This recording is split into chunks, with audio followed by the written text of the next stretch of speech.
J'ai épousé un homme de 52 ans alors que j'avais seulement 17 ans. Et ce, lors de notre nuit de noces. J'ai vu ce que le bon Dieu lui avait donné entre les jambes. J'ai cru que j'allais mourir là, dans cette chambre froide. Cette chose était si grosse que je ne pouvais même pas la regarder sans que mes mains tremblent. Autumn Lee. Je m'appelle Clémentine Harper. J'ai 72 ans. Et les amis? Ici à Buxnaug, on me connaît comme la femme tranquille qui apporte du crumble aux pêches. Chaque souper à l'église et ne manque jamais un service du dimanche. Ils me voient m'occuper de mon petit jardin, je vous salue depuis mon porche, et ils croient connaître mon histoire. Mais chérie, ils ne savent pas. Je ne sais rien de ce qui s'est passé à huis clos il y a des années. Je porte ce fardeau dans ma poitrine depuis plus de 50 ans maintenant, ça pèse sur mon cœur comme une pierre. Et je ne peux pas bouger. Certains. Les nuits où les grillons chantent et la lune est basse au-dessus de ces collines du Tennessee, je suis assis sur ce même porche où je vous parle en ce moment. Et je me souviens de chaque détail de cette époque où je n'étais rien de plus qu'une fille effrayée jetée dans un monde d'hommes. Sans autre choix que de survivre. Aujourd'hui, je suis enfin prêt à vous raconter toute l'histoire. La vérité sur ce qui s'est passé lorsque mon père m'a vendu comme du bétail à propos de l'homme. Avec ses yeux torturés qui sont devenus mon mari et sur la façon dont Dieu a travaillé de différentes manières. Je n'aurais jamais pu imaginer. Cette histoire doit être racontée, pas seulement pour moi, mais pour tous ceux qui se sont déjà sentis piégés sans issue. Alors, installez-vous confortablement avec moi. Et toi? Accompagne-moi dans ces souvenirs qui font encore battre mon cœur. Aide-moi. Je porte cette histoire qui pèse sur mon âme depuis bien trop longtemps. Grandir. Dans le Tennessee rural à la fin des années 1960, ce n'était pas comme le monde que les jeunes connaissent. Aujourd'hui. À l'époque, l'avenir d'une fille ne dépendait pas d'elle. Il appartenait à son père. D'abord, puis à l'homme qu'il choisirait de lui confier. J'avais 17 ans, et pourtant, je jouais avec les vieilles poupées de chiffon de ma mère. Quand je n'aidais pas à faire la lessive. Quand toute ma vie s'est décidée pour moi autour d'une tasse de café et d'une poignée de main, je n'ai même pas été autorisée à assister à la scène. Mon père, Ézéchiel Foster, était un homme dur. Usé par des années de tentatives pour gagner leur vie sur le sol récalcitrant du Tennessee. Vivait sur une petite parcelle de terre à environ 3 miles de Bucks Nord dans un maison qui fuyait quand il pleuvait et craquait comme de vieux anses quand le vent soufflait. Ramassé. Mama Bula passait la plupart de ses journées à tousser dans son mouchoir. Cette toux persistante qui a commencé après la mort de mon petit frère et qui n'a jamais vraiment disparu. Quitta sa poitrine. J'avais des rêves à l'époque, aussi absurdes qu'ils puissent paraître aujourd'hui. Je voulais, pour travailler dans la ville des 5 diamants, peut-être économiser suffisamment d'argent pour en acheter un. Ces jolies robes que j'avais vues dans le catalogue CS. J'étais amoureuse de Caleb Winchester, un garçon de quelques années plus âgé que moi, qui travaillait à la ferme Murphy. Au bout de la route. Caleb avait des mains douces et un sourire qui me donnait des frissons. Comme des ailes de papillon. On se retrouvait parfois près du vieux chêne qui a marqué la limite de la propriété, parlant de peut-être se marier un jour quand il économisait suffisamment pour acheter son propre petit lopin de terre. Mais j'étais stupide de croire que le cœur comptait dans tout ça. Voyez-vous, notre ferme était en faillite, et papa devait de l'argent. À la moitié du compte. La sécheresse de cet été avait détruit la plupart de nos récoltes, et le banquier venait avec des papiers qui faisaient rougir papa. Comme une tomate. C'est à ce moment-là qu'Augustus Hartwell a commencé à apparaître à notre table. Augustus était un homme prospère. Homme, possédait une grande étendue dans le comté de Meadowbrook avec plus de bétail que je savais compter. Il était veuf. Sa première femme s'était enfuie des années auparavant, ou c'est ce qu'on disait. Et à 52 ans, il était plus âgé que mon père. Quand il me regardait, de l'autre côté d'une table de cuisine usée, ses yeux tenaient quelque chose qui me faisait ramper la peau. Comme s'il me mesurait pour quelque chose que je ne comprenais pas. La première fois qu'il est venu me voir, j'ai cru qu'il était là pour. J'ai discuté affaires avec papa pour éventuellement acheter une partie de notre terrain. Je lui ai servi du café dans la belle porcelaine de maman et j'ai essayé de rester invisible dans le coin. Mais je pouvais sentir son regard me suivre dans cette cuisine exiguë comme une ombre. Je n'arrivais pas à me calmer. C'est maman qui m'a finalement dit la vérité, d'une voix à peine au-dessus d'un murmure alors que nous plions le linge ensemble par un après-midi humide doux. Ses mains tremblaient encore plus que d'habitude lorsqu'elle dit « Clémentine, chérie, ton papa a pris des dispositions pour ton avenir. Monsieur Hartwell a demandé ton main, et ton père a déjà donné sa bénédiction. » J'ai laissé tomber le drap que j'étais tenant, le regardant tomber en poussière comme si mon monde entier s'écroulait. « Mais, maman, j'ai murmuré, et Caleb ? Et ce que je veux ?» Elle ne pouvait pas. Même pas un regard pour moi quand elle a répondu. « Ce que nous voulons importe peu quand les factures. Il faut payer. Chérie, ton père dit que c'est le seul moyen de nous empêcher de perdre tout. » Cette nuit-là, je me suis faufilée pour retrouver Caleb près de notre chaîne une dernière fois. Tant. Quand je lui ai raconté ce qui se passait, il m'a serré si fort que j'ai pu. Je respirais à peine, et je sentais ses larmes se mélanger aux miennes dans l'obscurité. Il m'a promis qu'il trouverait un moyen d'arrêter ça. Il a dit qu'il parlerait à son patron pour lui avancer de l'argent, n'importe quoi pour faire changer d'avis mon père. Mais au fond, nous savions tous les deux la vérité. Dans notre monde, la parole d'un homme était son engagement. Et une fois les mains ont été ébranlées et des accords ont été conclus, il n'y avait pas de retour en arrière possible. J'allais devenir Madame Augustus Hartwell, que mon cœur le veuille ou non. Le mariage était prévu pour le 15 septembre, à seulement 3 semaines. 3 semaines pour dire au revoir à tout ce que j'avais toujours connu, tout ce dont j'avais toujours rêvé. 3 semaines avant. Devoir partager un lit avec un homme dont la simple présence donnait à ma peau l'impression. J'essayais de me détacher de mes os.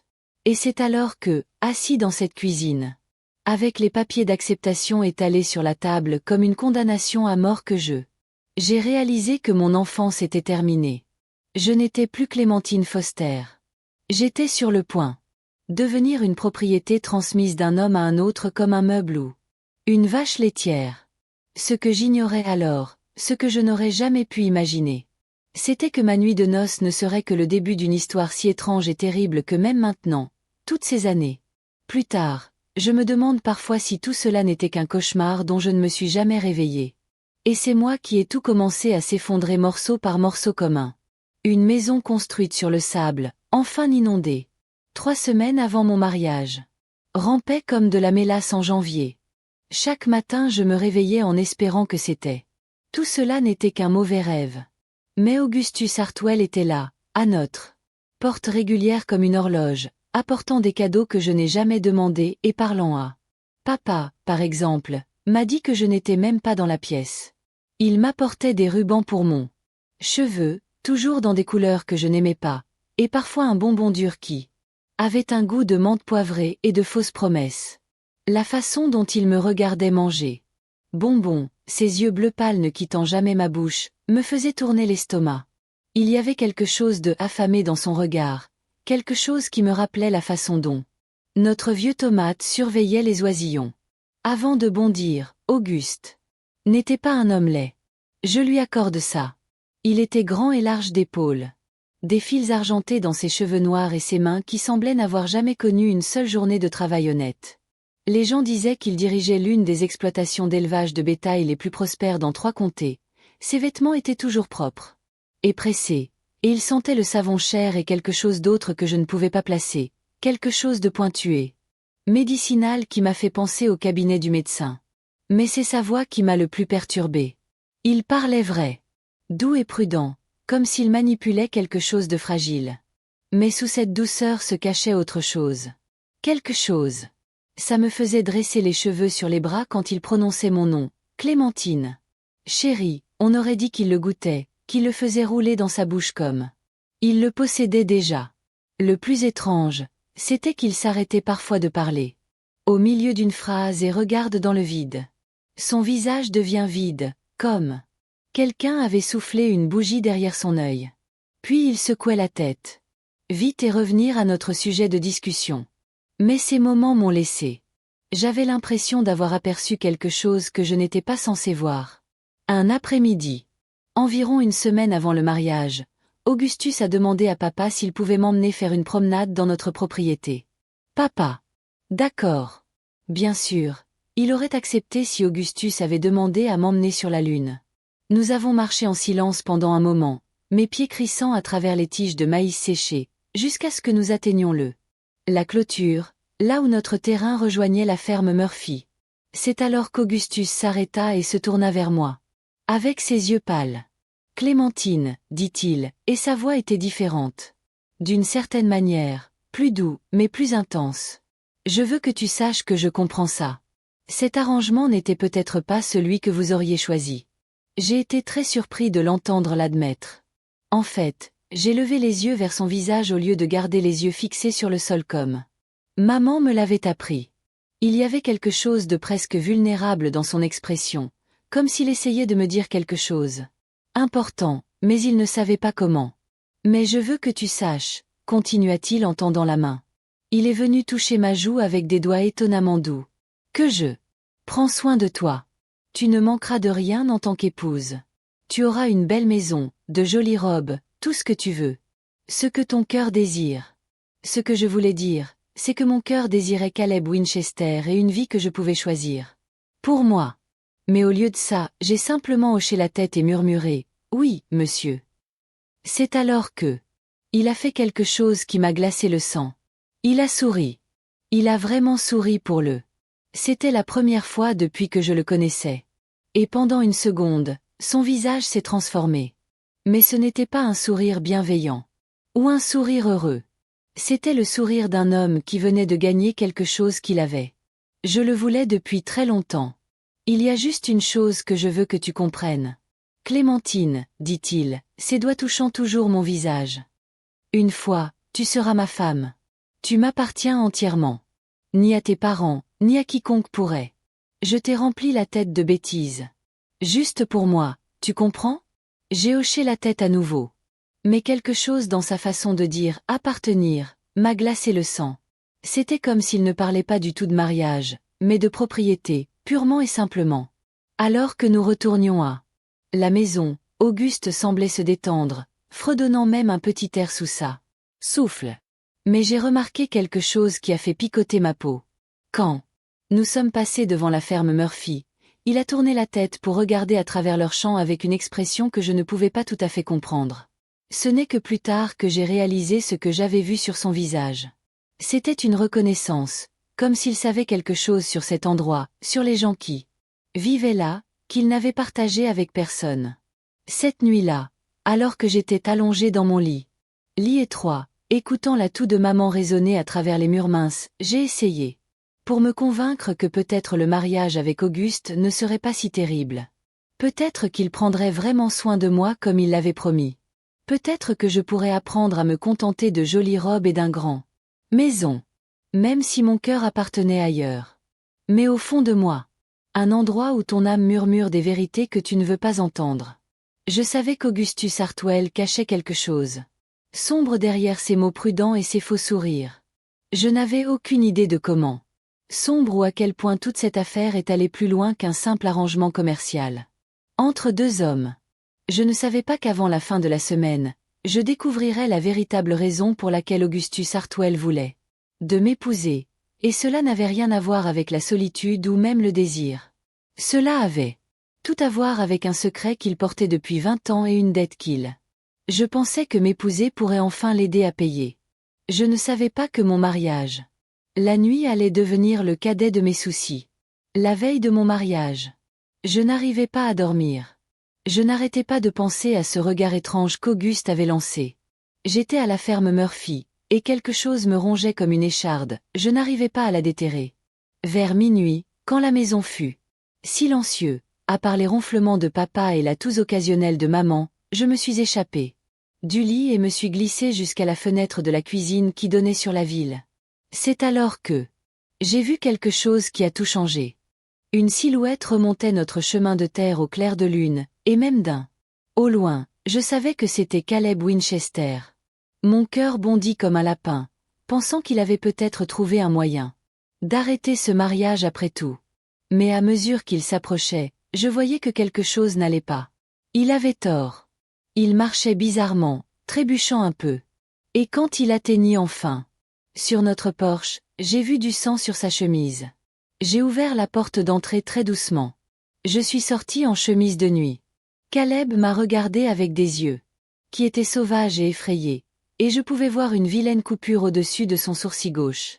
Il saignait encore. Il m'a raconté qu'il avait été attaqué par 3 hommes en rentrant du travail, roué de coups et averti de rester loin de moi et de ma famille. Mais ce n'était pas le pire. Il a dit des hommes avaient mentionné Augustus Hartwell par son nom. J'ai dit que j'étais déjà. Et que Caleb serait bien avisé d'oublier mon existence. Mon sang coulait. Froide comme l'eau de Winter Creek. Auguste avait envoyé des hommes pour s'en prendre à Caleb. Ce n'était pas seulement à propos des dettes de papa ou d'un arrangement commercial. Augustus me voulait spécifiquement et il était prêt à utiliser. Il a utilisé la violence pour être sûr de m'avoir. Mais ce n'était pas tout. Cal m'a attrapé les mains avec ses propres tremblements et m'a dit quelque chose qui a fait presque trembler mes genoux. Boucle. Il a dit pendant qu'il le battait. L'un des hommes avait laissé tomber quelque chose. Glissade à propos de la première femme d'Auguste. Carmen, elle, ne s'était pas enfuie comme tout le monde pensait. D'après ce que Caleb avait entendu, elle avait déjà essayé de quitter Augustus une fois, et de mauvaises choses s'étaient produites. Ce qui est arrivé à ceux qui l'ont aidé.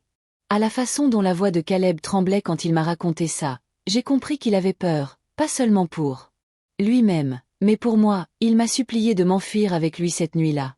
Il a dit que il pourrait arriver chez son cousin dans le Kentucky avant que quiconque ne remarque notre absence. Pendant un instant, debout là, le clair de lune avec du sang sur le garçon que j'aimais avec terreur dans mon cœur. J'ai dit oui. Mais ensuite, j'ai pensé à la toux de maman qui empirait de jour en jour, aux épaules courbées de papa et à des papiers bancaires sur la table de la cuisine. Si je m'enfuyais, Augustus retirerait son offre. Et ma famille perdrait tout. Il pourrait même se retrouver sans abri et maman. J'étais trop malade pour survivre dans la rue. J'ai alors compris que je n'étais pas seulement coincée par les circonstances. J'étais prisonnière de l'amour. Mon amour pour ma famille allait me forcer. Je me suis mariée avec un homme qui pourrait être dangereux, voire un tueur. Cette nuit-là a marqué le moment où j'ai cessé d'être une fille avec des choix et je suis devenue une femme avec des fardeaux impossibles alors que Caleb disparaissait dans l'obscurité. Boitant et vaincu, je sentais quelque chose mourir en moi. Pas vraiment mon esprit, mais mon innocence, ma croyance que de bonnes choses arrivent aux bonnes personnes et que l'amour pouvait tout vaincre. Je suis rentrée et je me suis assise à la table de la cuisine. Jusqu'à l'aube, à regarder ces papiers bancaires et à essayer de comprendre comment ma vie avait évolué. Devenir une partie d'échecs, où je n'étais qu'un pion. Auguste ne m'avait pas choisi parce que il m'aimait, ou même parce qu'il me trouvait jolie. Il m'avait choisi parce qu'il le pouvait. Parce que je suis venue avec un prix que mon père était assez désespéré pour accepter. Mais le plus, une réalisation terrifiante est venue lorsque le soleil a commencé à ramper dans notre cuisine. Fenêtre. Si Auguste était prêt à faire battre Caleb juste pour m'avoir parlé, que me ferait-il une fois que je serais légalement sa femme seule dans sa maison avec sans témoin et sans protection? J'ai alors compris que ma nuit de noces. Il ne s'agissait pas de consommer un mariage. Il s'agissait d'établir un lien de propriété. Et quoi qu'il en soit, arrivé à Carmen, qu'est-ce qui l'avait poussé à vouloir s'échapper au point de j'allais probablement tout risquer pour m'éloigner de lui, moi aussi. Le mariage était dans 8 heures, et j'ai finalement compris que je ne marchais pas vers une nouvelle vie. Je marchais vers quelque chose qui risquait de me détruire complètement. Et il n'y avait pas une âme au monde qui pouvait me sauver. Alors que j'étais assis là à regarder le soleil se lever sur ce qui pourrait être mon dernier jour de la liberté, je me suis fait une promesse. Quel que soit le projet d'Augustus Hartwell. Pour moi, quels que soient les sombres secrets qu'il cachait, j'allais y survivre. D'une manière ou d'une autre, j'allais survivre à tout ce qui allait arriver et trouver le chemin du retour vers la lumière. Je n'avais aucune idée de l'obscurité que j'allais devoir traverser. Ou que le plus grand choc de ma vie m'attendait encore après ces vœux de mariage. Le mariage lui-même s'est déroulé comme un rêve fiévreux. Je me souviens avoir marché jusqu'à l'autel de la petite église blanche de Buxnaug dans la robe de mariée modifiée de maman, se sentant comme si je flottais hors de mon propre corps, regardant une autre fille se marier. Un étranger, Auguste se tenait à l'autel dans son plus beau costume noir, et quand je l'ai finalement atteint, il a pris ma main tremblante dans la sienne avec ce qui semblait être de la satisfaction. Danser. Yeux bleus pâles, le pasteur William a parlé d'amour, de dévotion et d'honneur. Ton mari. Mais je ne pensais qu'au visage meurtri de Caleb et Allah. Du sang sur sa chemise. Quand est venu le moment de prononcer mes vœux, ma voix était si basse que les gens assis au fond devaient se pencher en avant pour m'entendre. La voix d'Auguste, sûre. L'autre main, sonnait clair et fort, comme s'il revendiquait la victoire. Au lieu de prendre épouse. La réception eut lieu dans la salle commune de l'église. Et je me suis assis à la table d'honneur, en train de picorer un morceau de gâteau de mariage qui avait le goût de la sueur dans ma bouche. Augustus a gardé sa main sur mon genou tout le temps, ça. Doigt pressant à travers le tissu de ma robe comme s'il me rappelait que je lui appartenais désormais. Chaque fois que quelqu'un venait nous féliciter, il serrait un peu plus serrée, et je devais lutter pour ne pas flancher. Quand il était temps de partir pour sa maison, ma nouvelle demeure, Augustus m'a aidé à monter dans sa Cadillac noire avec douceur. Cela aurait pu tromper les spectateurs, mais je pouvais. Je sentais la tension dans sa poigne. L'excitation à peine maîtrisée qui me retournait l'estomac. L'envie de. Sa ferme dans le comté de Meadowbrook a pris près d'une heure, et nous n'avons pas parlé tout le temps. Augustus fredonnait le même petit air que je l'avais entendu fredonner avant, et je regardais par la fenêtre la campagne du Tennessee défiler. Je pensais que c'était peut-être la dernière fois que je voyais le monde depuis un endroit relativement sûr. Sa maison était plus grande que je ne l'avais imaginé. Une ferme blanche à 2 étages avec un porche enveloppant et des volets à repeindre. Mais il y avait quelque chose de désagréable. Quelque chose qui donnait l'impression d'être plus en prison qu'à la maison. Peut-être était-ce la façon dont les fenêtres semblaient nous fixer comme des yeux vides. Ou comment tout l'endroit. Assis isolé sur sa colline sans aucune maison voisine en vue. Auguste. J'ai porté ma petite valise jusqu'à la porte d'entrée. Et quand il l'a ouverte, j'ai été frappée. Avec l'odeur de l'endroit. Cette même odeur médicinale que j'avais remarquée sur lui, mais plus fort, mêlée à quelque chose de moisi et de vieux. Il m'a fait visiter le rez-de-chaussée. Chambre, sa main ne quittant jamais le bas de mon dos, désignant le salon et la salle à manger et la cuisine comme s'il faisait visiter un visiteur. De montrer sa maison à sa nouvelle épouse. Puis il m'a conduit à l'étage, où allait se trouver notre chambre. Et c'est là que la réalité de ma situation m'a frappé comme un coup physique. Soufflé. La pièce était grande et dominée par un immense lit à baldaquin qui semblait occuper la moitié de l'espace. De lourds rideaux bloquaient la majeure partie de la lumière du soir, donnant une impression de pénombre et de oppressant. Augustus ferma la porte derrière nous avec un léger clic qui résonna. Aussi définitif que la fermeture d'un couvercle de cercueil. Lorsqu'il s'est tourné vers moi, toute ça. Son comportement avait changé. La politesse prudente dont il faisait preuve envers ma famille avait disparu, remplacée par quelque chose de cru et de affamé qui me donnait envie de courir. Il m'a demandé de m'asseoir sur le lit pendant qu'il se préparait. Et je me suis perché au bord de cet immense matelas comme un oiseau prêt à prendre son envol. Mes mains tremblaient tellement que j'ai dû les serrer l'un contre l'autre sur mes genoux pour les maintenir immobiles. Je l'entendais bouger. Derrière moi, le bruissement des vêtements qu'on enlevait, et mon cœur battait. J'ai cru qu'il allait jaillir de ma poitrine. Quand il s'est finalement retourné, ce que j'ai vu m'a fait oublier comment respirer. Augustus Hartwell était bâti comme aucun homme que j'avais jamais vu ou même imaginé. Le voir nu était si choquant, si bouleversant que en fait, j'ai haleté bruyamment et j'ai reculé sur le lit jusqu'à ce que mon dos heurte la tête de lit. Il était énorme, d'une manière qui semblait presque inhumaine, et son regard sur son visage quand il a vu ma réaction était une sombre satisfaction, comme ma peur.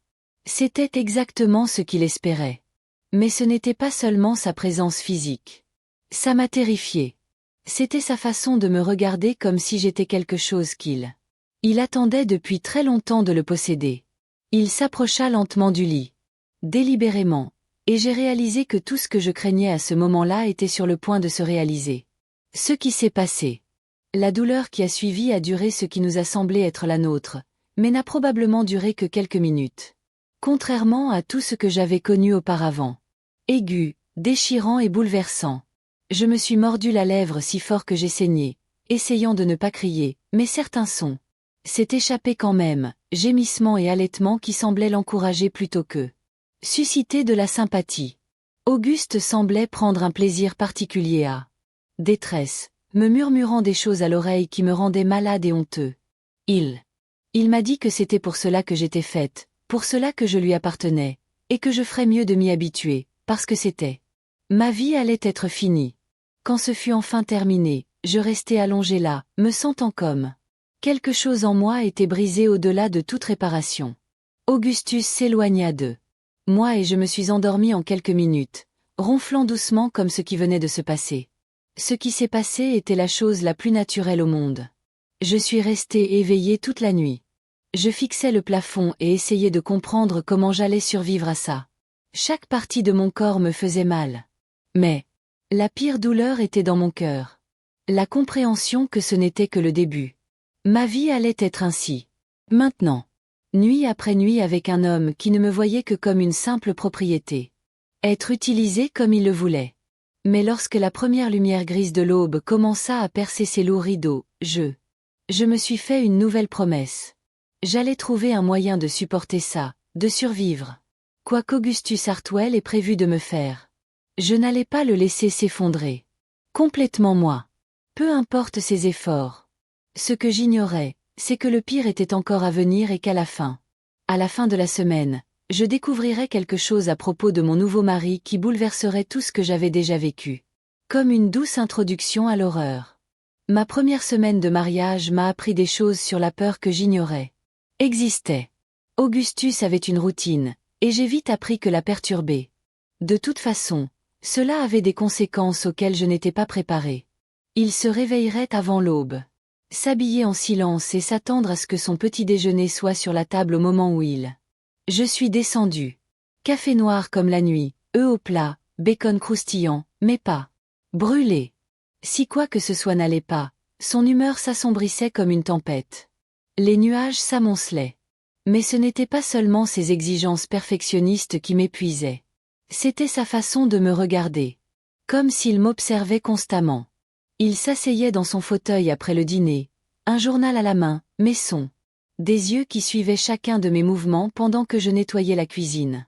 Parfois, je surprenais.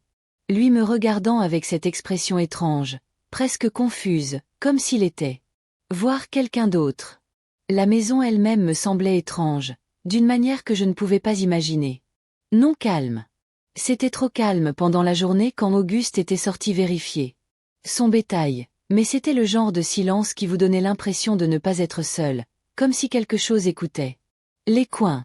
L'odeur de médicaments était plus forte dans notre chambre. Mais j'en ai trouvé des traces partout dans la maison. Placards, derrière des portes, traînant dans des espaces où ils ne devraient pas être. C'était Mademoiselle Betty, la femme de couleur qui venait 2 fois par semaine pour aider au gros ménage, qui m'a fait comprendre en premier que je ne perdais pas la tête. Betty travaillait pour Augustus depuis près de 15 ans.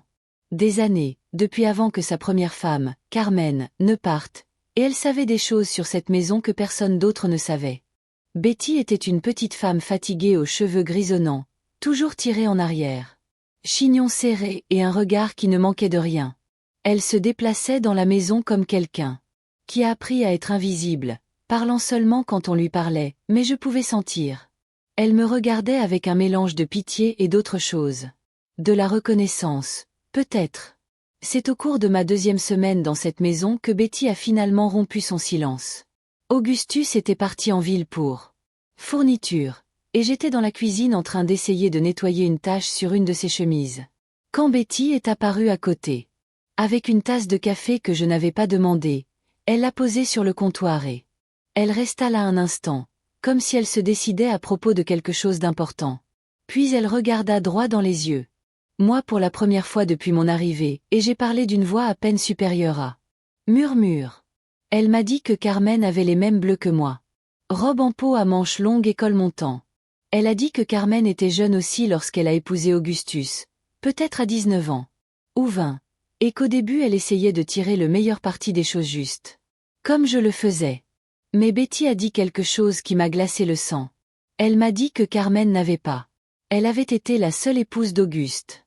Il y en avait eu une autre, des années auparavant, une fille, nommée Sarah, qui a duré moins d'1 an avant de disparaître une nuit d'hiver.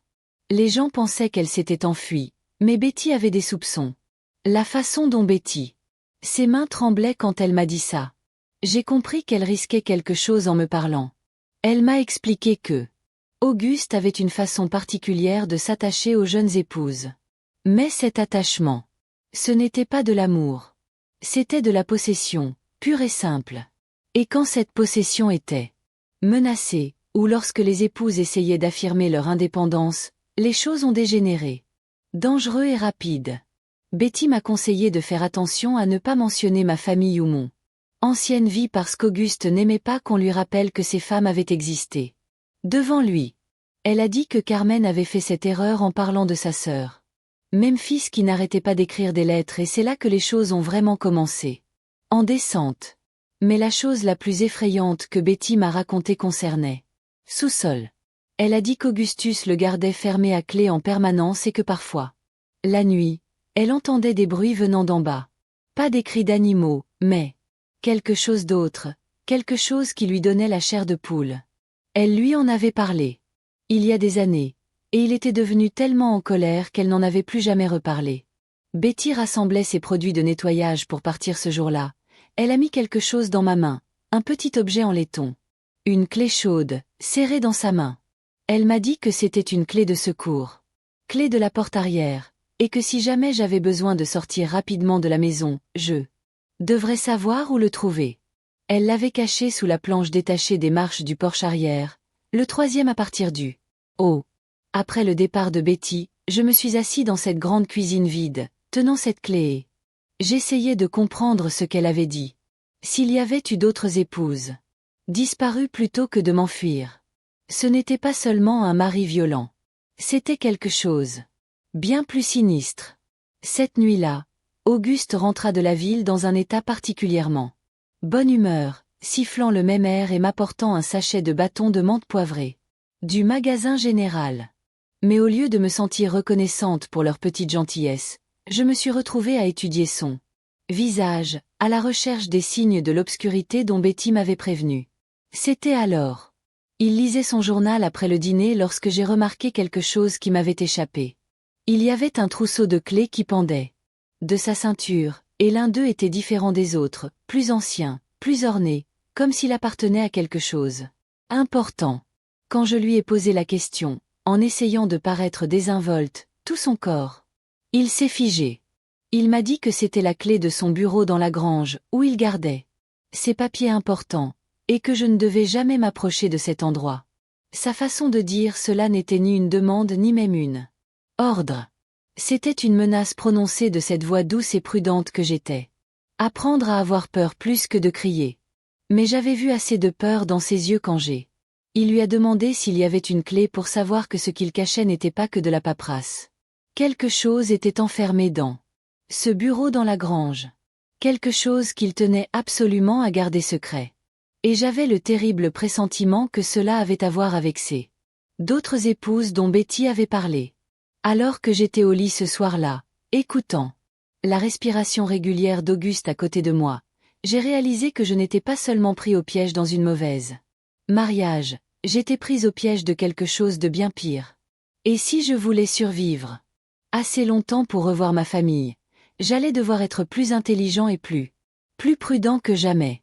La question était de savoir si je parviendrais à percer les secrets d'Augustus avant qu'il m'a détruit, ou si j'étais destinée à devenir juste une autre jeune épouse qui disparut dans les collines du Tennessee, ne laissant derrière lui que des rumeurs et une quête sans réponse. 3 semaines.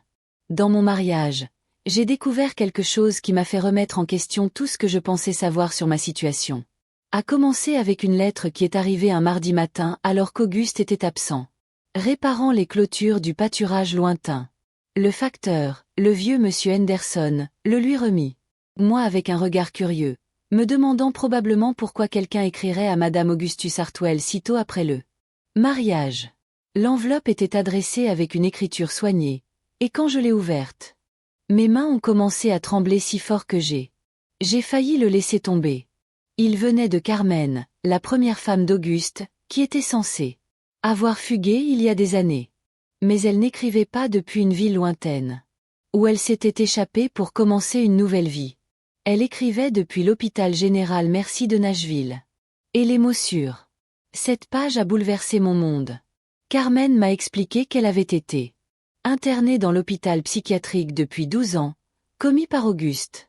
Après ce qu'il avait appelé une dépression nerveuse. Mais d'après sa lettre, elle n'avait pas eu de dépression. Il avait tenté de le quitter. Et lorsqu'il l'avait surprise en train de faire ses bagages, il l'avait fait déclarer mentalement instable par un médecin. Ami à lui. À cette époque, la parole d'un mari suffisait pour avoir une femme enfermée indéfiniment. Le passage le plus terrifiant de sa lettre était avertissement qu'elle m'a donné. Elle a écrit qu'Auguste avait un schéma, une maladie qui l'a rendue obsédée par les jeunes épouses. Mais cette obsession s'est toujours révélée dangereuse. Lorsque les épouses montraient un signe d'indépendance ou essayaient de se connecter avec leurs vieux mensonges. Elle a dit qu'elle avait essayé de rester en contact avec sa famille après l'avoir épousé, et c'est à ce moment-là elle a commencé à parler de ce qu'on lui avait touché à la tête. Mais Carmen a révélé autre chose qui m'a fait mal au cœur. Elle m'a dit qu'Augustus lui avait montré des photos. Des photos de Sarah, sa femme avant elle. Des photos qui prouvent que Sarah n'avait pas fugué comme tout le monde pensait. Auguste avait conservé ces photographies dans une boîte en fer blanc cachée quelque part dans la maison. Des photographies il a montré ce qui arrivait réellement aux femmes qui tentaient de le quitter. Common m'a supplié de faites attention, de ne jamais laisser Auguste savoir que j'ai reçu une lettre et de surveiller. Des signes indiquaient qu'il envisageait de m'engager. Elle m'a dit que le processus était simple. Quelques visites chez son médecin. Ami, quelques histoires de comportement erratique et une signature sur l'engagement. Papier. Une fois enfermée à Mercy Général, une femme aurait tout aussi bien pu être morte.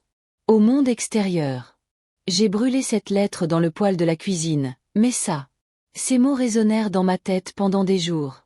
Chaque fois qu'Auguste me regardait bizarrement, chaque fois qu'il faisait une de ces commentaires étranges sur mon comportement m'ont amené à me demander s'il cherchait à prouver que j'étais saine d'esprit. Voici ce qu'il en disait. Samedi, j'ai trouvé la boîte en fer blanc commune qui mentionnait qu'Auguste était allé en ville. Pour sa réunion mensuelle avec les acheteurs de bétail, un voyage qui le retenait habituellement. Absente la majeure partie de la journée.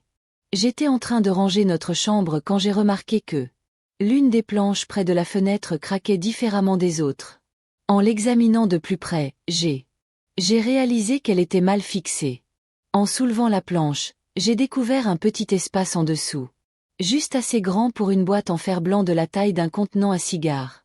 Mes mains étaient tremblantes alors que je le soulevais et ouvrais le couvercle, mais rien n'aurait pu me préparer. J'ai été impressionné par ce que j'ai trouvé à l'intérieur. Il y avait des photos, comme Carmen l'avait dit. Mais ce n'était pas que des photos de Sarah. Il y avait des photos de moi, des dizaines, prises à mon insu au fil des ans. Les semaines précédant notre mariage.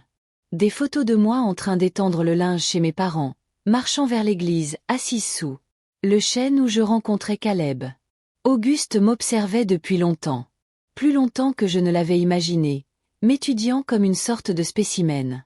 Mais ce sont les photos de Sarah qui m'ont fait laisser tomber la boîte et me précipiter en arrière à travers Il montrait une jeune femme aux cheveux blonds et au regard effrayé.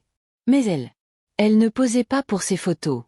Certaines la montraient attachée à une chaise, dans ressemblait à un sous-sol. D'autres la montraient dans divers états de déshabillage et une détresse évidente. La dernière photographie de la séquence montrait Sarah allongée, immobile, et pâle sur ce qui ressemblait à une table en bois, ses yeux fermés et sa peau ayant une apparence cireuse et artificielle. Parmi les photographies, on trouvait coupures de presse sur les femmes disparues des comtés environnants. Les femmes qui avaient disparu au cours des 20 dernières années. Certaines étaient des épouses qui s'étaient prétendument enfuies de leur mari. D'autres étaient de jeunes femmes qui avaient tout simplement disparu sans laisser de traces. Auguste les avait rassemblées. Des coupures comme des trophées et des notes écrites dans les marges sur les similitudes. Il avait remarqué une différence entre les femmes disparues et ses propres épouses. Le fond de la boîte était un journal écrit de la main soignée d'Auguste. Les entrées étaient 15 ans en arrière et a détaillé ses observations sur le comportement de sa femme. Leur tentative d'affirmer leur indépendance, et ses méthodes pour les corriger. Les entrées les plus récentes me concernaient, décrivant mes réactions à diverses situations et évaluant ma conformité. Niveau comme si j'étais une sorte d'expérience. Une entrée datant d'accent grave peine 3 jours. Avant notre mariage me glaçait le sang. Auguste avait écrit à propos de son projet pour notre mariage, comment il avait l'intention de m'isoler progressivement de ma famille. Et ensuite, il a commencé à m'interner une fois que j'aurais atteint son objectif immédiat. Il avait écrit sur Carmen, et à quel point ce processus avait été réussi, à quel point il était pratique d'avoir une femme enfermée, où elle ne pouvait pas contredire ses histoires sur le genre de femme qu'elle avait été. Mais le plus, l'entrée effrayante était la dernière écrite seulement 2 jours après notre nuit de noces. Augustus avait exprimé sa déception que je ne réponde pas de manière appropriée à ses méthodes et qu'il pourrait avoir besoin d'accélérer son calendrier. Il avait écrit sur le sous-sol et comment il avait été utile pour former Sarah et pour savoir si cela pourrait être nécessaire pour moi aussi. J'ai tout remis exactement comme je l'avais trouvé et j'ai remplacé le plancher. Mais je savais. Je manquais de temps. Augustus n'était pas seulement un mari violent. Il était bien pire. Quelque chose qui avait. Il perfectionnait ses techniques pour blesser les femmes depuis des décennies. Et je n'étais que le dernier d'une longue lignée. Victime qu'il avait sélectionnée et préparée pour son type particulier de torture. La nuit, alors qu'Auguste était assis à lire son journal après le dîner, je l'observais avec un regard nouveau. Chaque fois qu'il levait les yeux vers moi, chaque commentaire désinvolte sur ma journée ou ma comportement, j'ai entendu l'écho de ses entrées de journal, il m'étudiait. Documenter mes réponses, me préparer à la phase suivante de n'importe quel cauchemar qu'il avait prévu. Le pire était de faire comme si tout était normal, de continuer à cuisiner et à nettoyer sa maison et me soumettre à ses exigences tout en sachant ce qu'il était réellement. Mais je savais aussi que ma survie dépendait du fait que je ne lui laisse pas voir que quelque chose s'était passé. Changé, ne lui donnant aucune raison de soupçonner que j'avais découvert ses secrets. Comme j'étais allongé dans mon lit cette nuit-là, écoutant sa respiration et sentant le poids de son bras sur mon corps, je savais que je vivais sur du temps emprunté. Bientôt, très bientôt, Auguste allait décider que je survivre à mon utilité en tant qu'épouse docile et passer à la phase suivante de son plan. La question était de savoir si je pouvais trouver un moyen de m'échapper avant que cela n'arrive, ou si j'étais destinée à finir comme Sarah, juste une autre collection de photographies dans une boîte en fer blanc cachée sous le plancher. Octobre arriva tôt cette année-là, apportant avec lui une vague de froid qui. La maison ressemblait encore plus à un tombeau. Auguste m'observait plus intensément au cours des derniers jours, et je pouvais sentir le changement dans son attention. Comme un changement de temps. Il avait commencé à poser d'étranges questions sur ma famille, pour savoir si elle me manquait, si j'avais déjà pensé à venir. Chaque question me semblait être un piège, et il a essayé de donner des réponses qui ne déclencheraient pas ce qu'il avait prévu. C'était un jeudi soir, exactement 6 semaines plus tard. Après notre mariage, tout a dégénéré. Auguste avait été exceptionnellement silencieux pendant le dîner, picorant sa nourriture et me jetant des regards furtifs quand il pensait que je ne regardais pas. Après avoir fini de faire la vaisselle, il m'a demandé de le rejoindre dans le salon, en utilisant un voix prudente et contrôlée qui me faisait toujours frissonner. Il avait prévu chaise face à face devant la cheminée. Et quand je me suis assis, il s'est positionné si près que nos genoux se touchaient presque. Sa peau pâle. Ses yeux bleus avaient une intensité étrange que je n'avais jamais vue auparavant. Et quand il a commencé à parler, sa voix avait une étrange qualité hypnotique qui m'a fait penser à un charmeur de serpents. Augustus commença par me dire combien notre mariage comptait pour lui. Il était tellement reconnaissant d'avoir trouvé quelqu'un d'aussi jeune et pur que moi pour partager sa vie. Mais quelque chose clochait. Avec sa façon de le dire, on aurait dit qu'il récitait des répliques d'une pièce qu'il avait déjà jouée à maintes reprises. Ses mains bougeaient constamment pendant qu'il enseignait, ajustant ses menottes, lissant ses cheveux, touchant la clé ornée qui pendait à sa ceinture. Puis il a commencé à me questionner sur mes rêves. Si j'avais bien dormi, si j'avais remarqué des changements d'humeur ou de comportement. La question semblait innocente. Assez, Mais je me suis souvenu de l'avertissement de Carmen concernant Auguste qui construisait un dossier pour l'engagement, et j'ai réalisé que pourrait être le début de ce processus. Je lui ai dit que je dormais bien, que je me sentais parfaitement normal. Mais même en le disant, je pouvais le voir, classant mes réponses pour une utilisation ultérieure. Il hochait pensivement la tête après chaque répondre, en émettant parfois de petits bourdonnements comme s'il réfléchissait à quelque chose important. C'est alors qu'il a sorti les photos. Ce n'étaient pas celles de la boîte en fer blanc. Elles étaient différentes. Des photos, plus anciennes, de femmes que je ne reconnaissais pas. Augustus les a diffusées sur la petite table entre nos chaises comme s'il distribuait des cartes. Mouvement délibéré et pratiqué. Chaque photographie montrait une jeune femme et tous avaient le même regard hanté que celui que je lisais dans mon propre reflet. Augustus m'a récemment expliqué qu'il s'agissait de femmes qu'il avait connues au fil des années. Des femmes qui avaient souffert de ce qu'il appelait des troubles nerveux qui. Il parlait de chacun d'eux comme s'il parlait de la météo, décrivant leurs symptômes et les diverses méthodes utilisées pour les aider. Mais la façon dont il touchait chaque photographie, la satisfaction dans sa voix lorsqu'il parlait de leur traitement indiquait clairement que les aider n'était pas son objectif. Motivation. Une photographie en particulier a retenu mon attention. Une jeune femme. Des cheveux noirs et des yeux terrifiés qui me semblaient familiers quand j'ai demandé à Augustus à son sujet. Son attitude changea complètement. Son calme prudent s'affaissa pendant un instant. Moment, et j'ai vu une lueur crue et affamée sur son visage. Il m'a dit. Elle s'appelait Rebecca et était ce qu'il appelait un cas particulier. Elle avait nécessité un traitement plus intensif que les autres. Le traitement qui avait eu lieu dans un établissement privé, construit spécifiquement à cet effet. Sa façon de parler d'établissement privé m'a. J'avais un malaise à l'estomac, car j'avais un mauvais pressentiment. Je savais exactement de quoi il parlait. Augustus rassembla les photographies et les rangeait, mais pas avant d'avoir remarqué que la photo de Rebecca.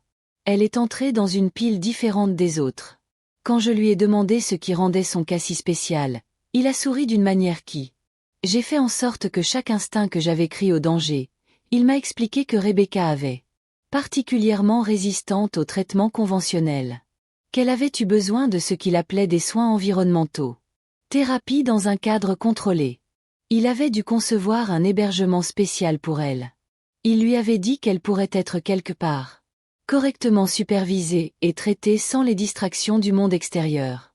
C'est alors qu'il se leva et se dirigea vers la fenêtre. Il regarda la grange qui se trouvait à environ 50 mètres de la maison. L'obscurité grandissante, je pouvais voir une faible lumière briller dans l'une des fenêtres supérieures, une lumière que je n'avais jamais remarquée avant. Augustus a suivi mon regard et a hoché la tête comme s'il était content que j'ai enfin. Je l'ai vu. Il m'a dit qu'il conservait toujours son centre de traitement, que il était important de se préparer au cas particulier qui pourrait survenir. La façon dont il m'a regardé en disant cela, sans laisser de doute sur ce qu'il voulait dire. L'établissement était pour moi, et il était déjà. Il prévoyait quand il pourrait en avoir besoin. Mais Auguste dit alors quelque chose qui m'a complètement glacé le sang. Il a mentionné qu'il avait été informé que jour à propos de mon vieil ami Caleb Winchester. Il y avait eu un accident à la ferme Murphy. Caleb a été retrouvé inconscient dans l'une des granges, grièvement blessé et actuellement dans hôpital en ville.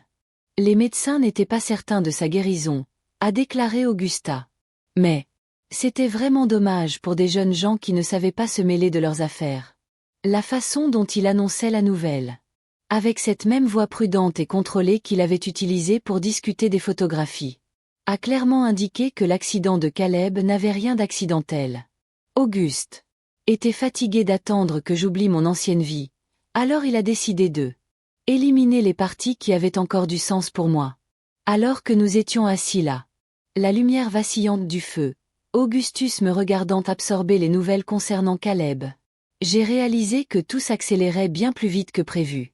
Il n'avait pas l'intention d'attendre mois, voire semaines, pour passer à la phase suivante de son plan. Il se préparait à utiliser son centre de traitement très bientôt, peut-être dans quelques jours. La lumière dans le La fenêtre de la grange semblait pulser dans l'obscurité comme un battement de cœur ou un avertissement. Signal. Tout ce qui se trouvait dans ce bâtiment, tout ce qu'Auguste avait préparé pour moi était prêt et m'attendait, et la façon dont il regardait sans cesse, tantôt moi, tantôt cette lumière lointaine. Je savais que mon heure était venue. S'écoulait plus vite que le sable dans un sablier. Cette nuit-là, alors que j'étais allongée, raide, à côté d'Auguste, sentant sa satisfaction rayonner de lui comme la chaleur d'un poêle, je savais que tout allait changer. Le jeu prudent auquel nous jouions touchait à sa fin, et je découvrirais bientôt exactement ce qui était arrivé à Rebecca et Sarah et à toutes ces autres femmes dans le photographie. La seule question qui restait était de savoir si je vivrais assez longtemps pour en parler à qui que ce soit, ou si je deviendrais simplement un autre tableau dans la collection d'Auguste, une autre réussite dans sa vie privée. Journal des femmes. Oud avait besoin d'un traitement spécial. Et ce matin, j'étais sur le point de découvrir que mes pires craintes n'étaient que le début. Ce qu'Augustus Hartwell avait prévu pour moi. Je me suis réveillée vendredi matin avec le bruit d'Augustus se déplaçant dans la chambre plus tôt que d'habitude. Et quand j'ai ouvert les yeux, je l'ai vu debout, au pied du lit, entièrement habillé, tenant une tasse de café et me regardant avec une expression que je n'avais jamais vue avant. Ce n'était pas de la colère, ni même le calcul froid auquel je m'étais habituée. Était une anticipation comme celle d'un enfant le matin de Noël qui savait exactement ce qu'il allait se passer. Un cadeau m'attendait sous le sapin. Il m'a dit qu'il avait des projets spéciaux pour la journée. Que nous allions faire une visite de sa propriété afin que je puisse mieux comprendre toute l'ampleur de ce qu'il avait construit. Les années. Sa façon de dire, pleine portée, m'a fait frissonner, car je savais qu'il ne parlait pas de bétail ni de récolte. Il parlait de la grange, de ce qui m'attendait là-dedans. Bâtiment aux fenêtres illuminées. Auguste avait préparé lui-même le petit déjeuner. Quelque chose qu'il n'avait jamais fait auparavant, et il m'a regardé manger chaque bouchée avec une intensité qui m'a serré la gorge. Les œufs avaient un goût de sueur et le café était amer. Mais je me suis forcée d'avaler tout parce que je savais que cela pourrait être mon dernier vrai repas pour un très longtemps. Après le petit déjeuner, il m'a emmené dehors dans l'air frais d'octobre. Sa main serrait fermement mon coude comme s'il escortait un prisonnier. Nous marchions lentement à travers la cour en direction de la grange, et à chaque pas, je pouvais sentir mon cœur battait fort contre mes côtes, tel un oiseau pris au piège. La brume matinale était toujours là, s'élevant des champs, rendant tout fantomatique et irréel. Augustus parlait pendant que nous marchions, sa voix prenant le ton d'un guide touristique. Il a présenté sa plus belle réalisation. Il a expliqué comment il avait conçu la grange. Lui-même. Comment il avait insisté sur certaines modifications qui n'étaient pas standards pour bâtiments agricoles. Il l'avait fait construire avec des murs extra épais pour insonoriser, disait-il, et des systèmes de ventilation pour maintenir une bonne qualité de l'air par tous les temps. Arrivé à la grange. Porte, Augustus sortit cette clé ornée remarquée sur sa ceinture et déverrouilla. Avec un soin cérémoniel. Les gonds grinçaient lorsque les portes s'ouvraient, révélant un intérieur qui ne ressemblait en rien à aucune grange que j'avais jamais vue. Le rez-de-chaussée avait été divisé en plusieurs pièces avec des murs et des portes appropriées, et on pouvait voir des câbles électriques courir le long du plafond. Inhabituel pour une ferme. Bâtiment dans notre quartier, mais c'était l'escalier menant au niveau supérieur qui. J'ai eu des jambes faibles. Elles étaient en bois, mais bien construites, ce qui m'a conduit à Augustus a appelé ces salles de projets spéciaux. Il m'a guidé vers ces escaliers. Avec une légère pression sur mon dos, et je savais que ce qui m'attendait à l'étage allait tout changer.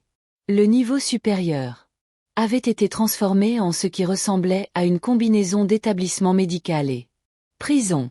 Il y avait plusieurs petites pièces avec de lourdes portes, chacune équipée d'une petite fenêtre et de ce qui semblait être grille de ventilation. Augustus m'a montré la première pièce avec une fierté évidente, expliquant comment il l'a conçue pour une sécurité maximale tout en maintenant des conditions de vie humaines. Mais c'était la plus grande pièce, au bout du couloir. Cela m'a fait comprendre la véritable ampleur de sa folie. Elle était aménagée comme une chambre d'hôpital improvisée, avec des attaches attachées à une table en métal et des armoires remplies de fournitures médicales. Auguste a expliqué que c'est là qu'il a mené ses recherches les plus importantes, étudiant les effets de l'isolement et les environnements contrôlés sur l'esprit féminin. Il a parlé de son travailler comme s'il s'agissait d'une recherche scientifique légitime, décrivant comment il a documenté l'évolution psychologique de ces sujets au fil du temps. Il m'a montré des graphiques et des observations de suivi d'herbes, ce qu'il appelait modifications comportementales et photographies documentant les effets physiques de son traitement. En regardant ces images, en voyant la progression de jeunes femmes en bonne santé à des coquilles brisées aux yeux creux, j'ai réalisé que j'étais devant la collection de trophées d'un tueur en série. C'est alors que Auguste m'a révélé la vérité la plus horrible de toutes. Il m'a dit que sa femme, Sarah, était encore en vie. Elle se trouvait dans la plus petite pièce, au fond de là, et avait été son invitée pendant près de 20 ans. Ce que tout le monde pensait être sa disparition avait en réalité marqué sa transition vers son statut de sujet de recherche permanent. Il ouvrit la porte pour me montrer, et ce que j'ai vu à l'intérieur de cette pièce me hantera jusqu'au jour de ma mort. Sarah était assise sur un chariot étroit, fixant le mur avec des yeux vides qui. Elle n'a même pas remarqué notre présence. Elle avait vieilli de plusieurs décennies depuis sa photo de mariage. Ses cheveux blonds étaient désormais complètement grisonnantes et son corps aminci au point d'être fragile. Elle était vivante, mais tout ce qui la rendait humaine avait été systématiquement détruit. Auguste a expliqué que Sarah représentait son plus grand succès. Transformation d'une jeune épouse volontaire en une soumise parfaitement docile. Il a dit. Il avait fallu 3 ans pour parvenir à la percée qu'il recherchait, mais les résultats en valaient la peine. Effort. Sarah n'avait plus aucun souvenir de sa vie avant le lien. Aucun désir. Ou des opinions ou des pensées qui vont au-delà du besoin fondamental de survie. Se tenir là. En regardant ce qui restait de Sarah, j'ai réalisé que c'était mon avenir. La mort, mais quelque chose de bien pire. Auguste avait prévu de me maintenir en vie pendant des décennies. M'étudiant, documentant ma dépression, perfectionnant ses techniques de destruction. L'esprit humain. Je deviendrai sa prochaine grande réussite. Un autre exemple de ce qui pourrait être accompli avec suffisamment de temps et les bonnes méthodes. Mais alors qu'Auguste poursuivait sa tournée, montrant moi dans les autres pièces et m'expliquant ses plans pour mon programme de traitement. Quelque chose en moi a changé. Peut-être était-ce en voyant Sarah et en comprenant que la mort serait en réalité une miséricorde comparée à ce qui m'attendait. Ou peut-être était cela. La rage qui montait depuis des semaines atteignait enfin son paroxysme. Quoi qu'il en soit, j'ai pris une décision. Je me tenais dans cet endroit horrible. Je n'allais pas devenir une autre Sarah, une autre poupée brisée dans le livre d'Auguste. Collection. J'allais trouver un moyen de me défendre, même si cela devait me tuer. Plutôt mourir en tant que Clémentine Foster que vivre comme la parfaite Augustus Ogwell. Sujet. La question était de savoir comment combattre un homme qui avait 20 ans pour perfectionner son méthode, qui contrôlait chaque aspect de mon environnement et avait la loi sur lui. Côté. Mais alors que nous retournions vers la maison, Augustus parlait toujours de son recherche et ses projets pour moi. J'ai commencé à formuler les prémices d'un plan. Serait dangereux, probablement suicidaire. Mais c'était ma seule chance. Éviter le sort de Sarah. Et si j'échouais, si Auguste me rattrapait avant que je puisse m'échapper, ou obtenir de l'aide, au moins je me battrais au lieu de disparaître lentement. Dans une de ces horribles pièces. Ce soir, j'ai décidé de passer à l'action. Parce que demain pourrait être retardé, et je préfère tout risquer sur un pari désespéré plutôt que de passer les 20 prochaines. Regarder mon âme mourir morceau par morceau dans l'enfer privé d'Augustus Harwell. La seule question était de savoir si j'aurais le courage d'aller jusqu'au bout quand le moment serait venu, ou si je perdrais mon sang-froid et me condamner à devenir une autre entrée dans ces journaux de recherche. Cette nuit-là, j'ai attendu que la respiration d'Augustus se stabilise au rythme profond et régulier du sommeil avant d'agir. Mon cœur. Il battait si fort que j'étais sûre que ça le réveillerait. Mais je me suis forcée à me glisser hors du lit centimètre par centimètre. Testant chaque. Je bougeais pour m'assurer que le matelas ne grinçait pas. Le plancher était mon pire ennemi. Je savais exactement lesquels. Je gémissais sous la pression de mes semaines d'observation attentive. J'avais caché le double des clés de Betty dans ma chaussure plus tôt dans la journée. Et je l'ai récupéré avec des mains qui tremblaient tellement que j'ai failli le laisser tomber à 2 reprises. Mon plan était simple, mais désespéré. Rendez-vous à la grange, trouvez des preuves de ce qu'Auguste a fait à ses femmes et parvenez d'une manière ou d'une autre à atteindre la ville. Avant qu'il ne découvre mon absence. Le shérif pourrait ne pas me croire, mais des preuves matérielles seraient plus difficiles à trouver. La nuit d'octobre était glaciale, et je n'avais pas osé prendre un manteau. De peur de réveiller Auguste. Je me suis faufilée dans la cour en chemise de nuit. Pieds nus. L'herbe couverte de givre s'enfonce dans mon âme comme une minuscule nuit. Le lion se dressait devant moi tel un monument au mal, mais je me forçais à continuer d'avancer vers lui. Utilisant les pouvoirs d'Auguste. J'ai récupéré ma propre clé, que j'avais volée à sa ceinture pendant son sommeil. J'ai ouvert la grange. Porte et me suis glissée à l'intérieur. L'obscurité était totale, mais j'avais apporté des allumettes. La cuisine et j'ai réussi à en allumer une sans me brûler les doigts. La flamme projetait des ombres dansantes sur les murs tandis que je me dirigeais vers les escaliers. Une ombre ressemblant à Auguste venant me chercher pour me ramener à la maison. J'ai grimpé ces escaliers, comme si je montais vers ma propre exécution. Chaque marche m'amenait plus proche des preuves dont j'avais besoin, mais aussi plus profondément au cœur de la pensée d'Auguste. La folie. Le niveau supérieur était encore plus horrible à la lueur vacillante des allumettes. Les équipements médicaux projetaient des ombres grotesques, les portes verrouillées cachaient d'indicibles secrets. C'était en arrivant dans la chambre de Sarah, mon plan tomba à l'eau. La porte était fermée. Ouvert et Sarah n'était pas assise sur son chariot où Augustus me l'avait montré. Ce matin-là. Au lieu de cela, elle se tenait sur le pas de la porte. Et quand l'allumette a explosé, son visage, j'ai vu quelque chose dans ses yeux qui n'était pas là avant. Conscience, reconnaissance et quelque chose. C'était peut-être de l'espoir. Elle me parlait d'une voix qui ressemblait à un bruissement de feuilles. J'ai dû tendre l'oreille pour l'entendre. Elle m'a dit qu'elle attendait quelqu'un comme moi, quelqu'un de jeune et de fort. Faire ce qui devait être fait. Elle a dit qu'elle faisait semblant d'être brisée depuis des années, attendant le bon moment, la bonne personne pour l'aider à mettre fin au règne de terreur d'Auguste. Sarah expliqua que elle a découvert quelque chose sur Augustus que même moi j'ignorais. Il n'était pas seulement. Il gardait des femmes dans cette grange pour ses recherches tordues. Il les vendait. Il existait un réseau d'hommes comme lui, riches et influents, qui faisaient commerce de ce qu'ils appelaient des sujets spéciaux. Certains.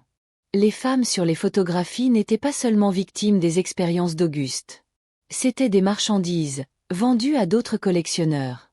Quand Auguste s'est lassé, elle m'a conduit dans un compartiment caché dans le mur de sa chambre, un espace qu'elle creusé au fil des ans par une cuillère volée dans son plateau-repas.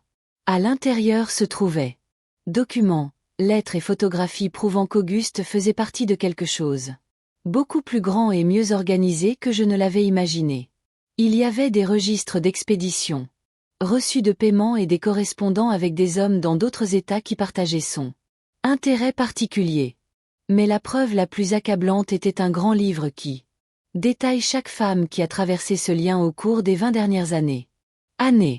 Certains ont été marqués comme conservés pour la recherche. D'autres comme transférés à associés. Et quelques-uns ont simplement été marqués comme éliminés. Voir mon propre nom sur en bas de la page la plus récente avec une annotation sur ma rupture estimée. Le temps et la valeur de revente potentielle me retournaient l'estomac. Sarah m'a dit. D'autres preuves étaient cachées dans la grange. Des photographies, des documents et même des enregistrements qu'Auguste possédait. Elle avait rassemblé tout cela pendant des années, attendant quelqu'un qui pourrait l'aider à le transmettre aux autorités.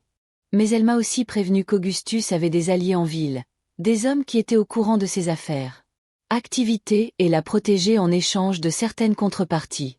C'est alors que nous avons entendu le bruit qui a fait. Mon sang se glaça, les portes de la grange s'ouvrirent en grinçant. Auguste avait découvert. J'avais disparu et il venait me chercher. Sarah m'a attrapé le bras avec surprise.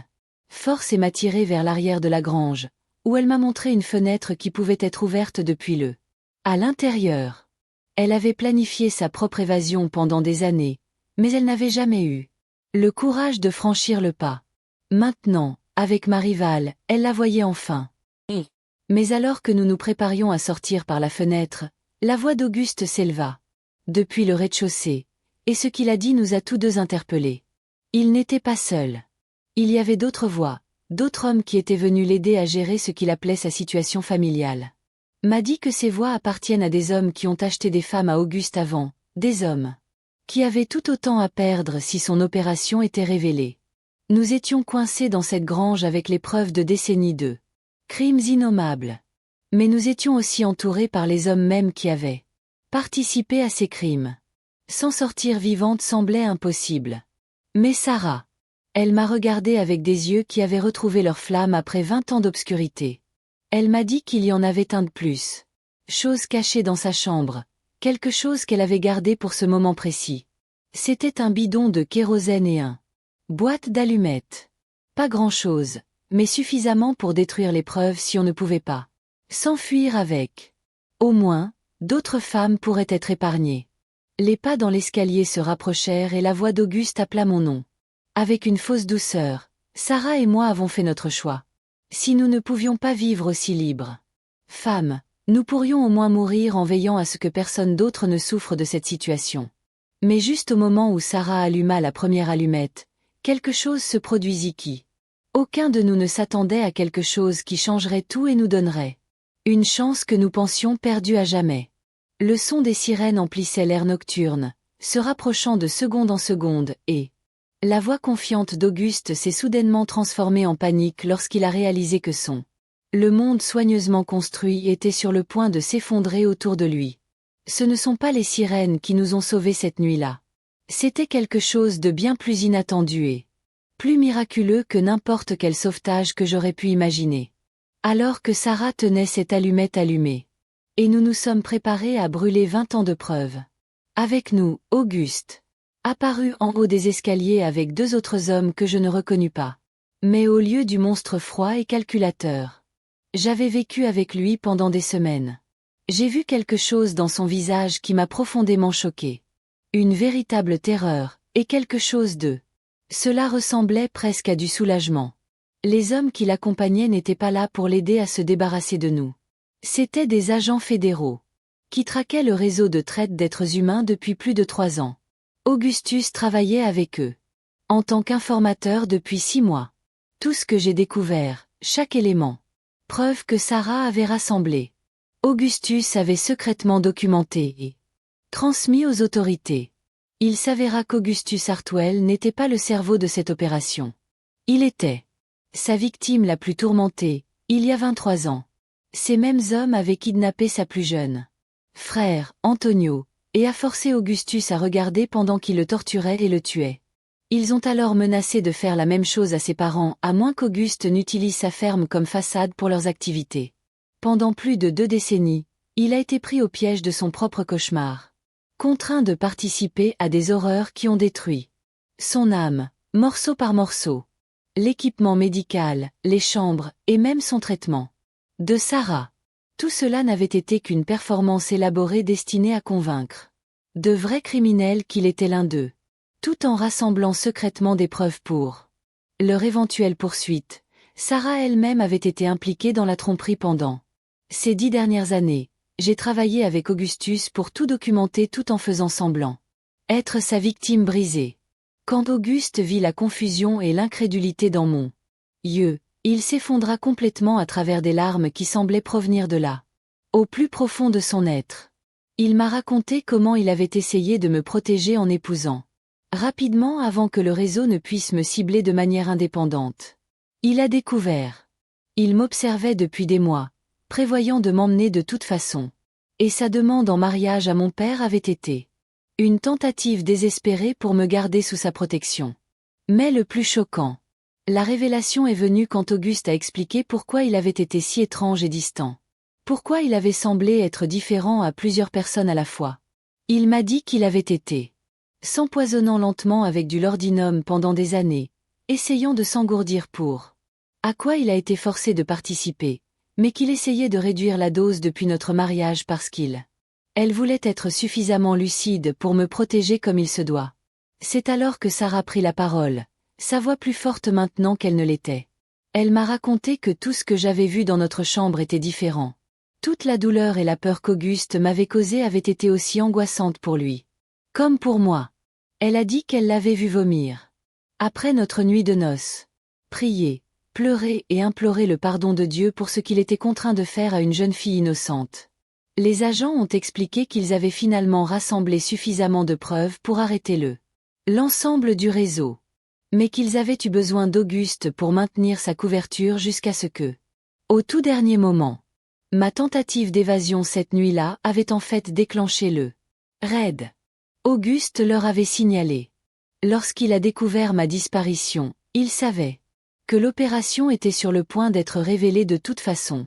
Alors que le soleil se levait sur cette ferme du Tennessee, j'ai regardé des dizaines de personnes. Des agents des forces de l'ordre ont emmené les hommes qui terrorisaient Augustus et d'innombrables femmes pendant des décennies. Le lien a été démantelé morceau par morceau. Documents et photographies catalogués comme preuve dans ce qui allait devenir l'un des les plus importantes poursuites pour traite d'êtres humains de l'histoire de l'État. Mais la partie la plus étonnante de toute cette histoire impossible était ce qui s'est passé ensuite. Auguste, enfin libéré du fardeau qu'il portait depuis plus de 20 ans, il est devenu l'homme qu'il était censé être depuis toujours. La présence froide et calculatrice que je craignais était remplacée par quelqu'un de doué, brisé, et essayant désespérément d'expier les choses qu'il avait été forcé de faire. Il a insisté pour divorcer immédiatement, en disant que ce qui m'avait été fait en son nom était impardonnable, même s'il avait été commis sous la contrainte. Il m'a acheté une petite maison en ville et m'a donné assez. J'avais de l'argent pour vivre de façon indépendante pendant que je décidais de ce que je voulais faire de ma vie. Et quand Caleb Winchester s'est remis de ses blessures qui avaient en fait été infligées par le réseau de trafic lorsqu'ils ont découvert qu'il posait trop de questions sur mon mariage. Augustus personnellement. Je me suis excusé auprès de lui et donné sa bénédiction pour que nous soyons ensemble. Il a fallu 3 années pour que toutes les procédures judiciaires soient conclues. 3 ans pour qu'Auguste reconstruire son âme brisée avec l'aide du pasteur Williams et le pardon d'une communauté qui s'est lentement rétablie. Comprendre qu'il avait été autant victime que n'importe qui d'autre. Et c'est durant ces 3 ans plus tard, la plus belle chose s'est produite. Common est rentrée à la maison. Elle n'avait pas été dans un établissement psychiatrique toutes ces années, mais cachée, protégée par les mêmes agents fédéraux qui avaient monté leur dossier. Elle travaillait avec eux depuis le début. Et quand elle est finalement revenue au Tennessee, elle et Augustus ont pu guérir ensemble. D'une manière qui semblait impossible, mais qui était en quelque sorte exactement ce qu'ils voulaient tous les deux. À 25 ans, j'ai épousé Caleb Winchester dans la même petite église. Là où j'avais cru que ma vie s'achevait. Et nous avons fondé la famille dont nous rêvions sous ce vieux chêne. Nous avons eu de beaux enfants qui ont grandi en connaissant la vérité sur le courage et le pardon et le pouvoir de l'amour pour guérir même les blessures les plus profondes. Auguste et Carmen vécurent ensemble pendant 20 années paisibles. Et lorsqu'il mourut à 72 ans, il savait que Dieu avait utilisé même ces moments les plus sombres pour faire le bien. Il avait sauvé des dizaines de femmes en maintenant sa couverture. Son témoignage avait contribué à la condamnation de certains prédateurs les plus dangereux de la région.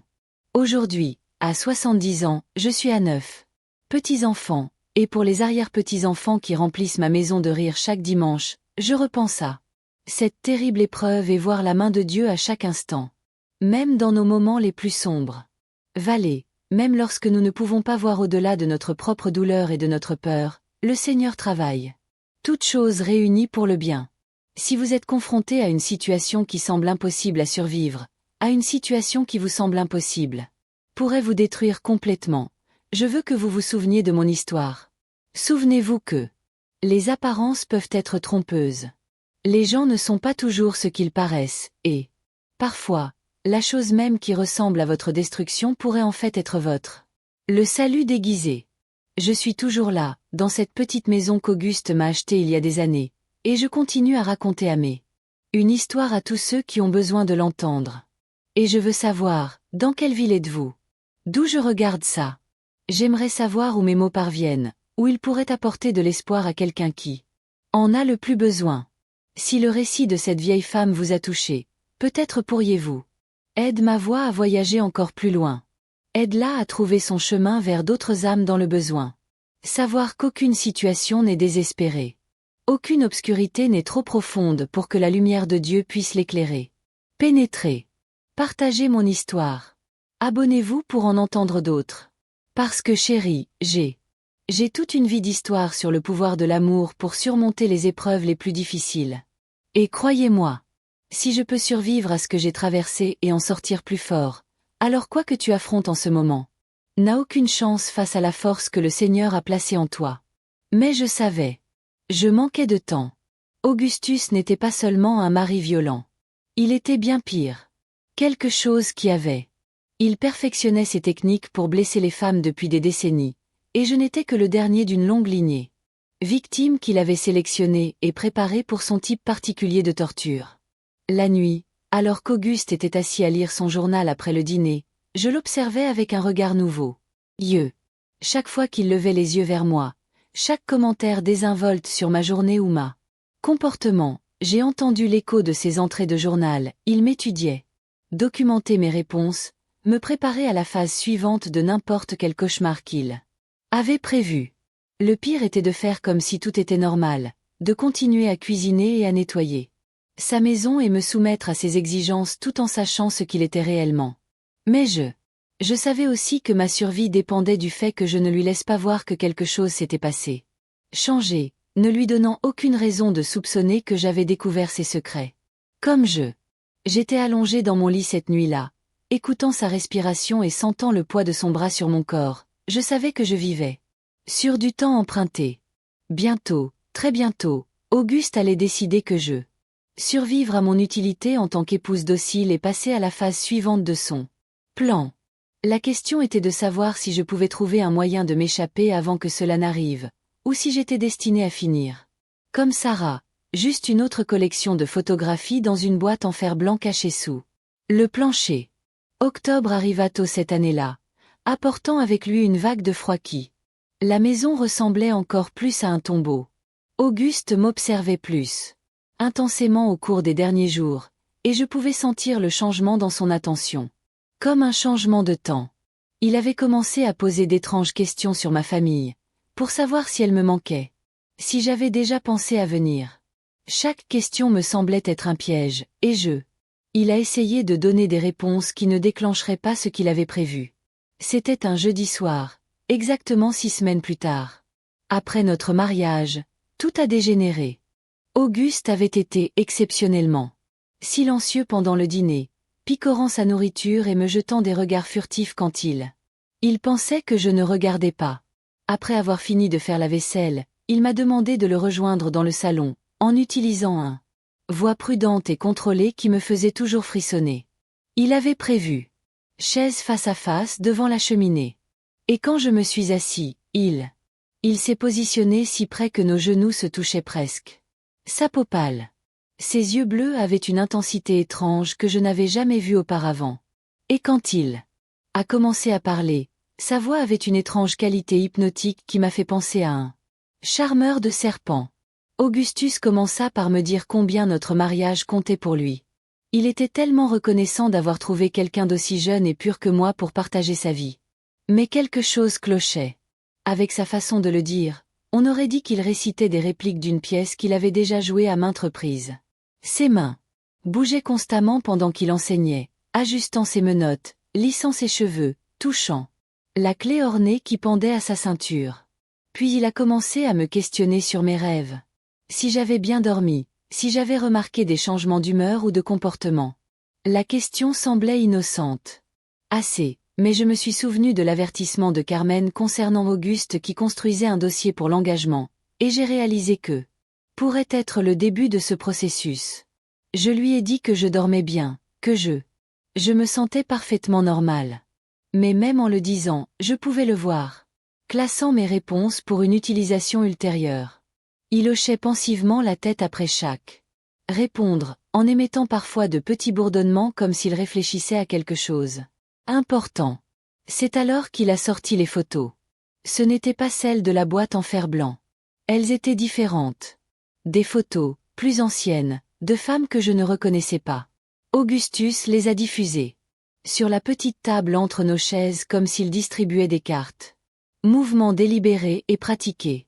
Chaque photographie montrait une jeune femme et Tous avaient le même regard hanté que celui que je lisais dans mon propre reflet. Augustus m'a récemment expliqué qu'il s'agissait de femmes qu'il avait connues au fil des années. Des femmes qui avaient souffert de ce qu'il appelait des troubles nerveux qui. Il parlait de chacun d'eux comme s'il parlait de la météo, décrivant leurs symptômes. Et les diverses méthodes utilisées pour les aider. Mais la façon dont il touchait chaque photographie. La satisfaction dans sa voix lorsqu'il parlait de leur traitement indiquait clairement que les aider n'était pas son objectif. Motivation. Une photographie en particulier a retenu mon attention. Une jeune femme. Des cheveux noirs et des yeux terrifiés qui me semblaient familiers quand j'ai demandé à Augustus. À son sujet. Son attitude changea complètement. Son calme prudent s'affaissa pendant un instant. Moment, et j'ai vu une lueur crue et affamée sur son visage. Il m'a dit. Elle s'appelait Rebecca et était ce qu'il appelait un cas particulier. Elle avait nécessité un traitement plus intensif que les autres. Le traitement qui avait eu lieu dans un établissement privé. Construit spécifiquement à cet effet. Sa façon de parler d'établissement privé m'a. J'avais un malaise à l'estomac, car j'avais un mauvais pressentiment. Je savais exactement de quoi il parlait. Augustus rassembla les photographies et les rangées, mais pas avant d'avoir remarqué que la photo de Rebecca. Elle est entrée dans une pile différente des autres. Quand je lui ai demandé ce qui rendait son cas si spécial, il a souri d'une manière qui. J'ai fait en sorte que chaque instinct que j'avais crié au danger, il m'a expliqué que Rebecca avait particulièrement résistante au traitement conventionnel. Qu'elle avait eu besoin de ce qu'il appelait des soins environnementaux. Thérapie dans un cadre contrôlé. Il avait dû concevoir un hébergement spécial pour elle. Il lui avait dit qu'elle pourrait être quelque part. Correctement supervisée et traitée sans les distractions du monde extérieur. C'est alors qu'il se leva et se dirigea vers la fenêtre. Il regarda la grange qui se trouvait à environ 50 mètres de la maison. L'obscurité grandissante, je pouvais voir une faible lumière briller dans l'une des fenêtres supérieures, une lumière que je n'avais jamais remarquée. Avant. Augustus a suivi mon regard et a hoché la tête comme s'il était content que j'ai enfin. Je l'ai vu. Il m'a dit qu'il conservait toujours son centre de traitement, que. Il était important de se préparer au cas particulier qui pourrait survenir. La façon dont. Il m'a regardé en disant cela, sans laisser de doute sur ce qu'il voulait dire. L'établissement était pour moi, et il était déjà. Il prévoyait quand il pourrait en avoir besoin.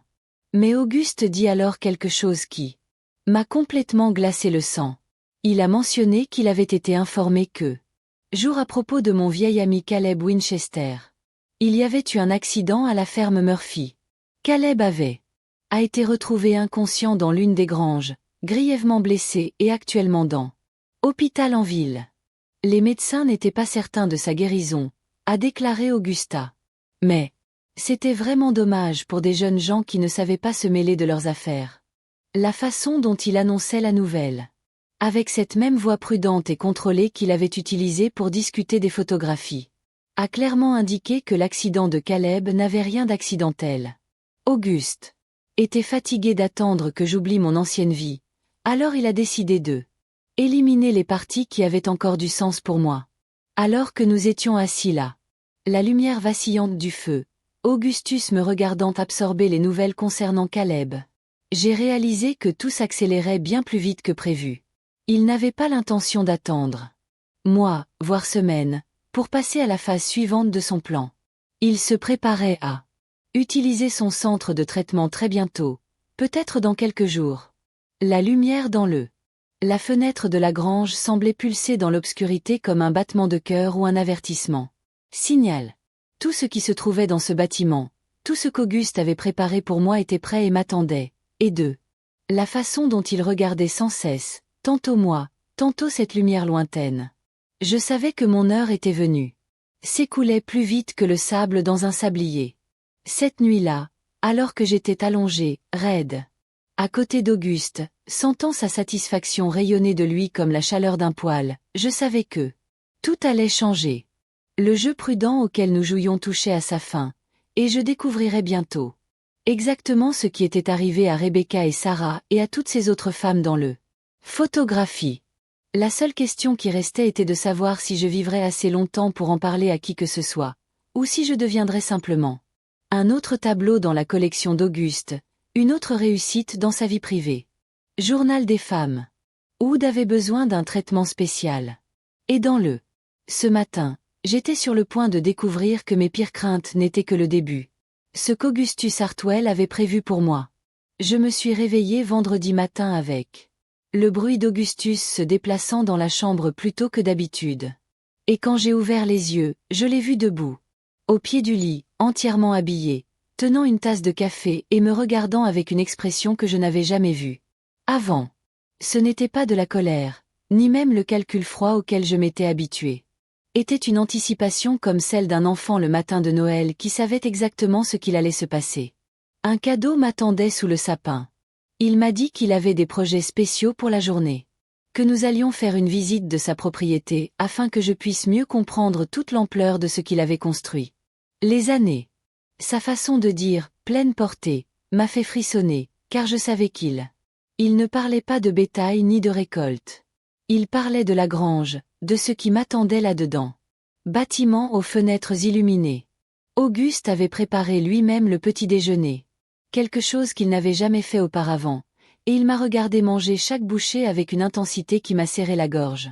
Les œufs avaient un goût de sueur et le café était amer. Mais je me suis forcée d'avaler tout parce que je savais que cela pourrait être mon dernier vrai repas pour très longtemps. Après le petit déjeuner, il m'a emmené dehors dans l'air frais d'octobre. Sa main serrait fermement mon coude comme s'il escortait un prisonnier. Nous marchions lentement à travers la cour en direction de la grange, et à chaque pas, je pouvais sentir mon cœur battait fort contre mes côtes, tel un oiseau pris au piège. La brume matinale était toujours là, s'élevant des champs, rendant tout fantomatique et irréel. Augustus parlait pendant que nous marchions, sa voix prenant le ton d'un guide touristique. Il a présenté sa plus belle réalisation. Il a expliqué comment il avait conçu la grange. Lui-même. Comment il avait insisté sur certaines modifications qui n'étaient pas standards pour bâtiments agricoles. Il l'avait fait construire avec des murs extra épais pour insonoriser, disait-il, et des systèmes de ventilation pour maintenir une bonne qualité de l'air par tous les temps. Arrivé à la grange. Porte, Augustus sortit cette clé ornée remarquée sur sa ceinture et déverrouilla. Avec un soin cérémoniel.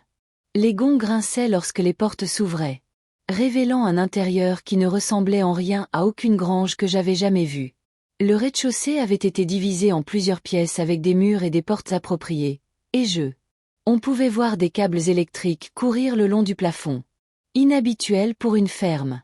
Bâtiment dans notre quartier, mais c'était l'escalier menant au niveau supérieur qui. J'ai eu des jambes faibles. Elles étaient en bois, mais bien construites, ce qui m'a conduit à ce. Augustus a appelé ces salles de projets spéciaux. Il m'a guidé vers ces escaliers. Avec une légère pression sur mon dos, et je savais que ce qui m'attendait à l'étage allait tout changer. Le niveau supérieur avait été transformé en ce qui ressemblait à une combinaison d'établissement médical et prison. Il y avait plusieurs petites pièces avec de lourdes portes, chacune équipée d'une petite fenêtre et de ce qui semblait être grille de ventilation. Augustus m'a montré la première pièce avec une fierté évidente, expliquant comment il l'a conçue pour une sécurité maximale tout en maintenant des conditions de vie humaines. Mais c'était la plus grande pièce, au bout du couloir. Cela m'a fait comprendre la véritable ampleur de sa folie. Elle était aménagée comme une chambre d'hôpital improvisée, avec des attaches attachées à une table en métal et des armoires remplies de fournitures médicales. Auguste a expliqué que c'est là qu'il a mené ses recherches les plus importantes, étudiant les effets de l'isolement et les environnements contrôlés sur l'esprit féminin.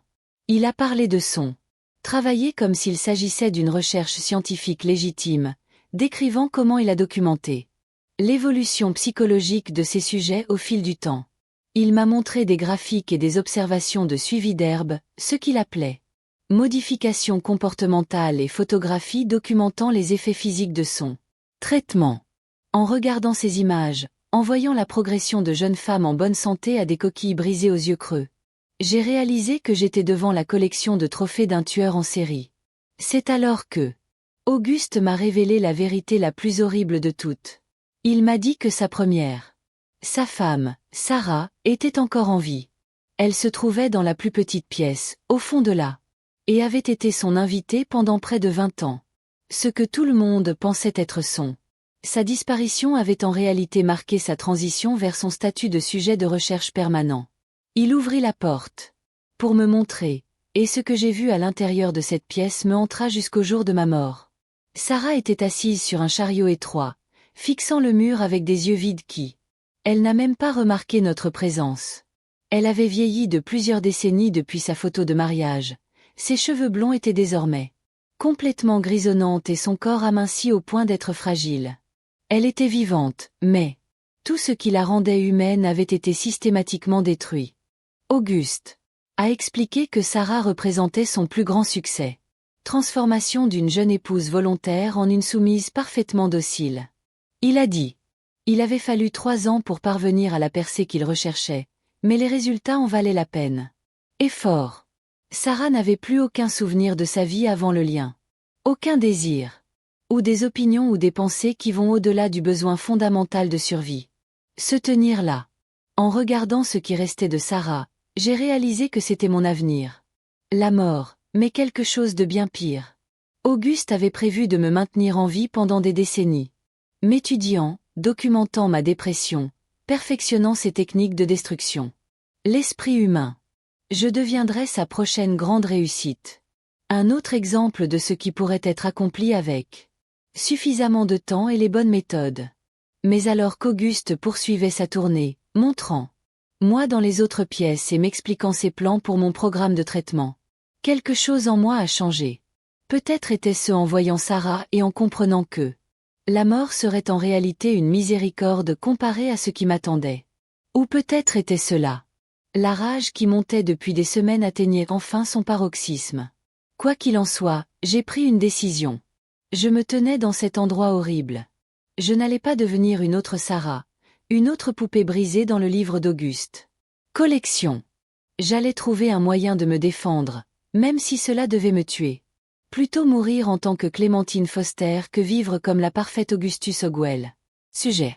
La question était de savoir comment combattre un homme qui avait 20 ans pour perfectionner son méthode, qui contrôlait chaque aspect de mon environnement et avait la loi sur lui. Côté.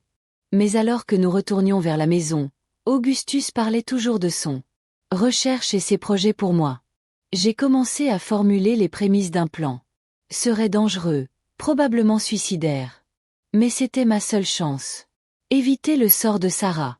Et si j'échouais, si Auguste me rattrapait avant que je puisse m'échapper, ou obtenir de l'aide, au moins je me battrais au lieu de disparaître lentement. Dans une de ces horribles pièces. Ce soir, j'ai décidé de passer à l'action. Parce que demain pourrait être retardé, et je préfère tout risquer sur un pari désespéré plutôt que de passer les 20 prochaines. Regarder mon âme mourir morceau par morceau dans l'enfer privé d'Augustus Harwell.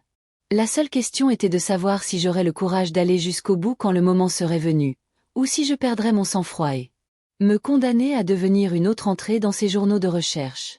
Cette nuit-là, j'ai attendu que la respiration d'Augustus se stabilise au rythme profond et régulier du sommeil avant d'agir. Mon cœur. Il battait si fort que j'étais sûre que ça le réveillerait. Mais je me suis forcée à me glisser hors du lit centimètre par centimètre. Testant chaque. Je bougeais pour m'assurer que le matelas ne grinçait pas. Le plancher était mon pire ennemi. Je savais exactement lesquels. Je gémissais sous la pression de mes semaines d'observation attentive.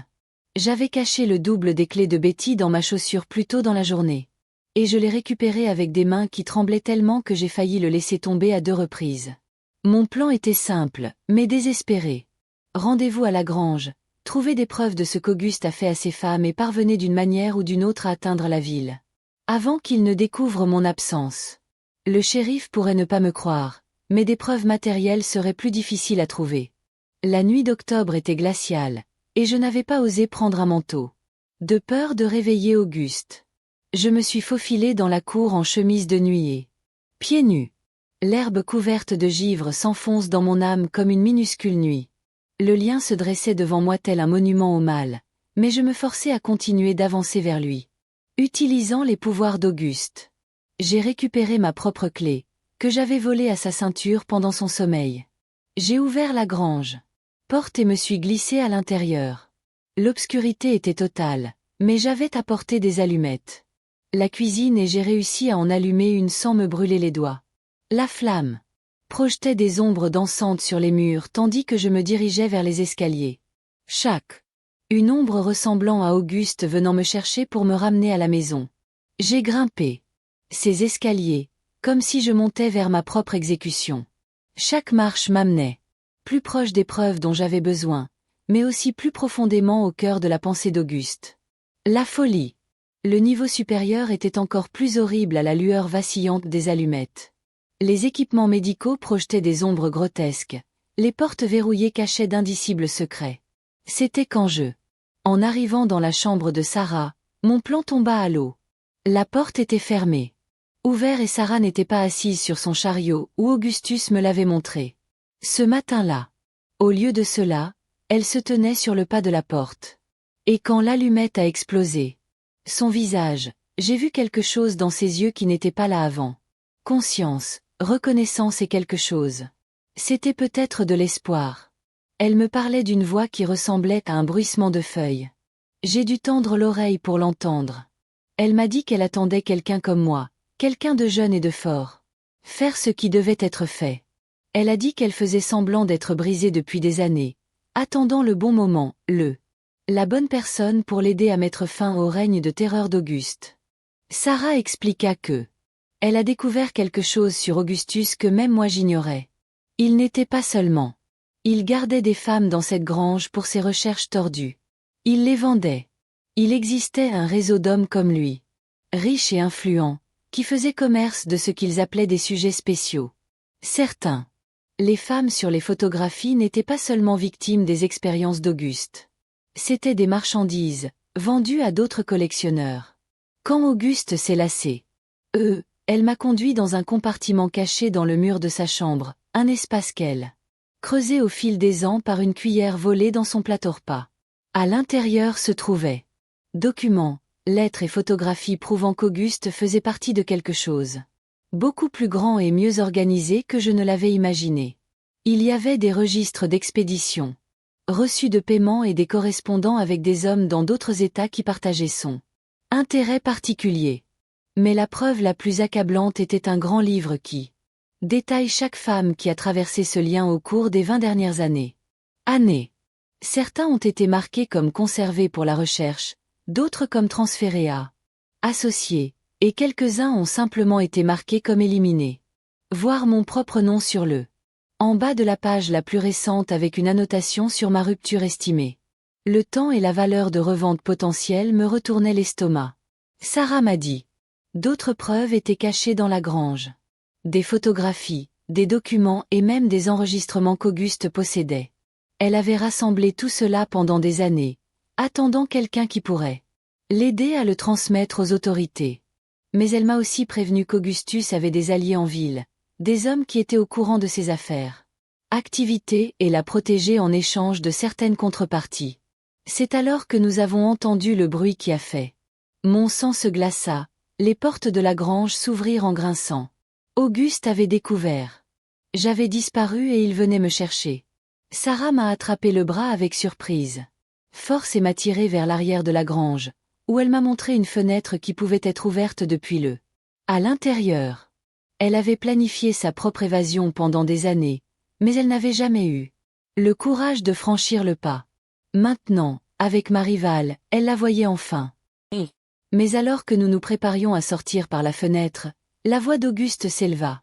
Depuis le rez-de-chaussée, et ce qu'il a dit nous a tous deux interpellés. Il n'était pas seul. Il y avait d'autres voix, d'autres hommes qui étaient venus l'aider à gérer ce qu'il appelait sa situation familiale.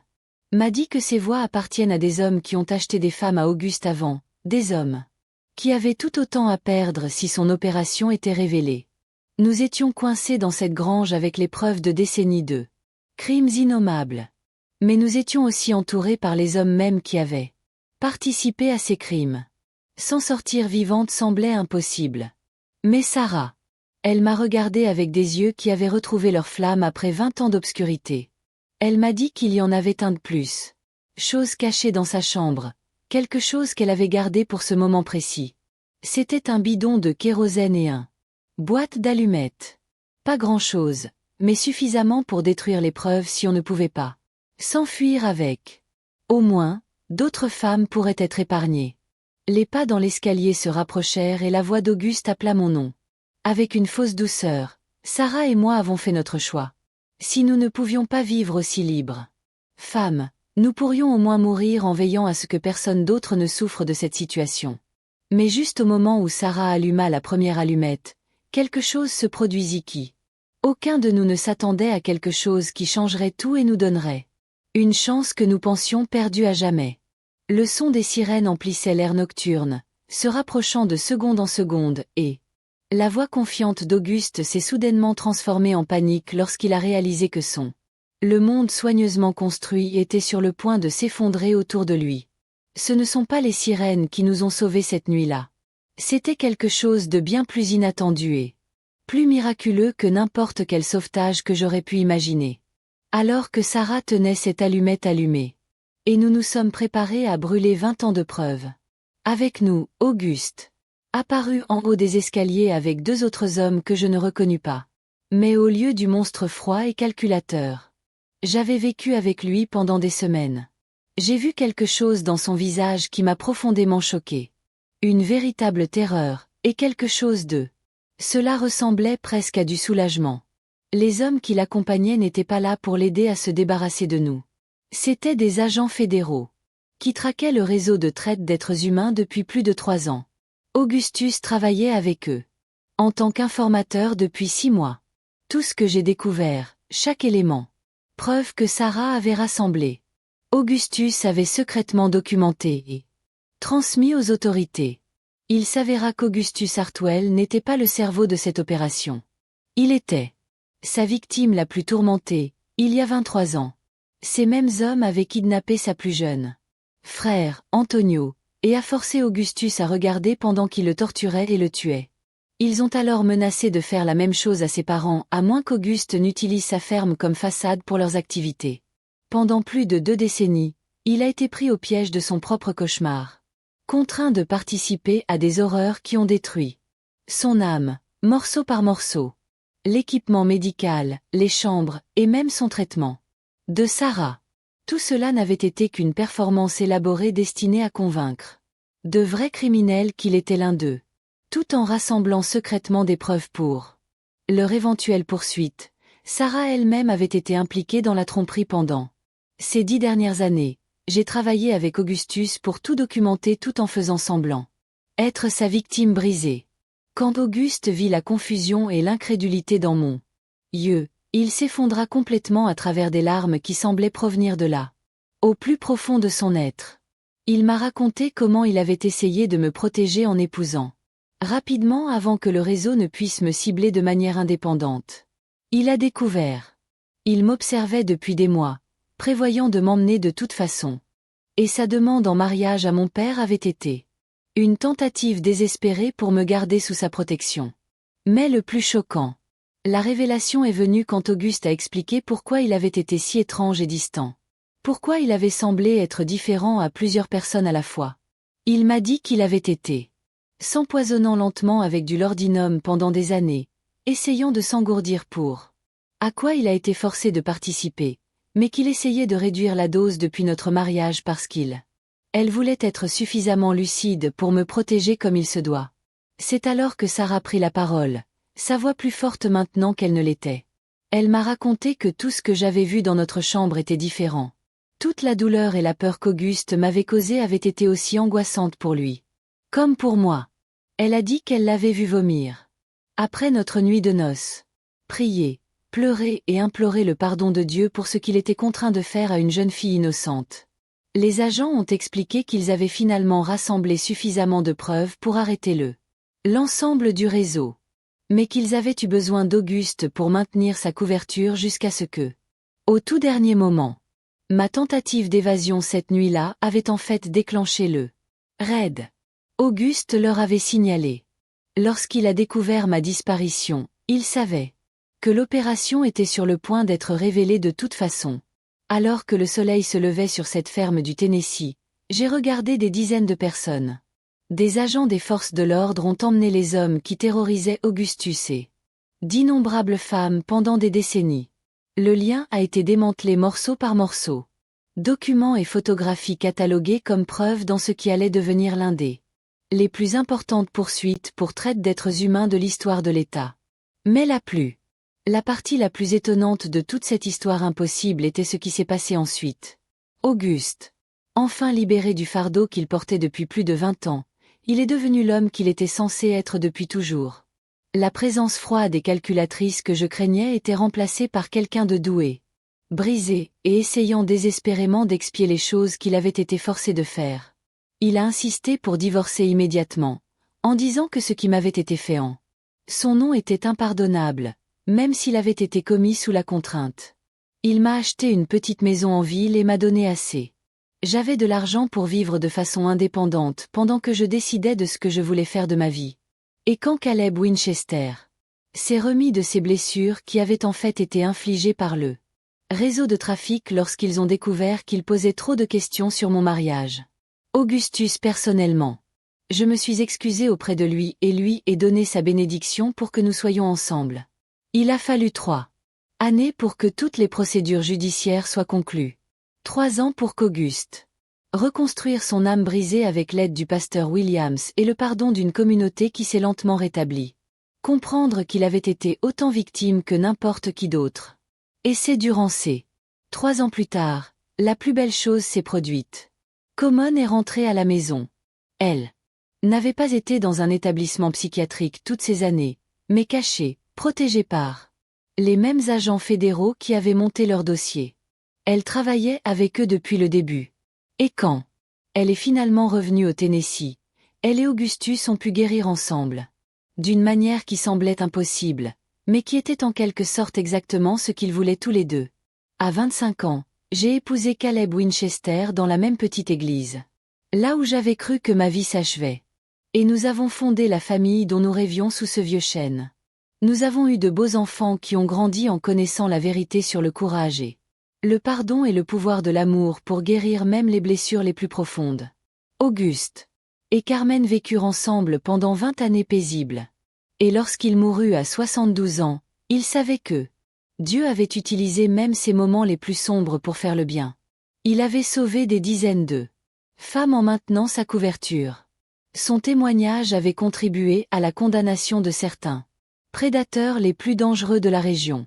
Aujourd'hui, à 70 ans, je suis à 9 petits-enfants, et pour les arrière-petits-enfants qui remplissent ma maison de rire chaque dimanche, je repense à cette terrible épreuve et voir la main de Dieu à chaque instant.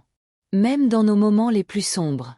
Vallée, même lorsque nous ne pouvons pas voir au-delà de notre propre douleur et de notre peur, le Seigneur travaille. Toutes choses réunies pour le bien. Si vous êtes confronté à une situation qui semble impossible à survivre, à une situation qui vous semble impossible, pourrait vous détruire complètement, je veux que vous vous souveniez de mon histoire. Souvenez-vous que les apparences peuvent être trompeuses. Les gens ne sont pas toujours ce qu'ils paraissent, et parfois, la chose même qui ressemble à votre destruction pourrait en fait être votre le salut déguisé. Je suis toujours là, dans cette petite maison qu'Auguste m'a achetée il y a des années, et je continue à raconter à une histoire à tous ceux qui ont besoin de l'entendre. Et je veux savoir, dans quelle ville êtes-vous? D'où je regarde ça? J'aimerais savoir où mes mots parviennent, où ils pourraient apporter de l'espoir à quelqu'un qui en a le plus besoin. Si le récit de cette vieille femme vous a touché, peut-être pourriez-vous aide ma voix à voyager encore plus loin. Aide-la à trouver son chemin vers d'autres âmes dans le besoin. Savoir qu'aucune situation n'est désespérée. Aucune obscurité n'est trop profonde pour que la lumière de Dieu puisse l'éclairer. Pénétrez. Partagez mon histoire. Abonnez-vous pour en entendre d'autres. Parce que chérie, j'ai toute une vie d'histoire sur le pouvoir de l'amour pour surmonter les épreuves les plus difficiles. Et croyez-moi, si je peux survivre à ce que j'ai traversé et en sortir plus fort, alors quoi que tu affrontes en ce moment n'a aucune chance face à la force que le Seigneur a placée en toi.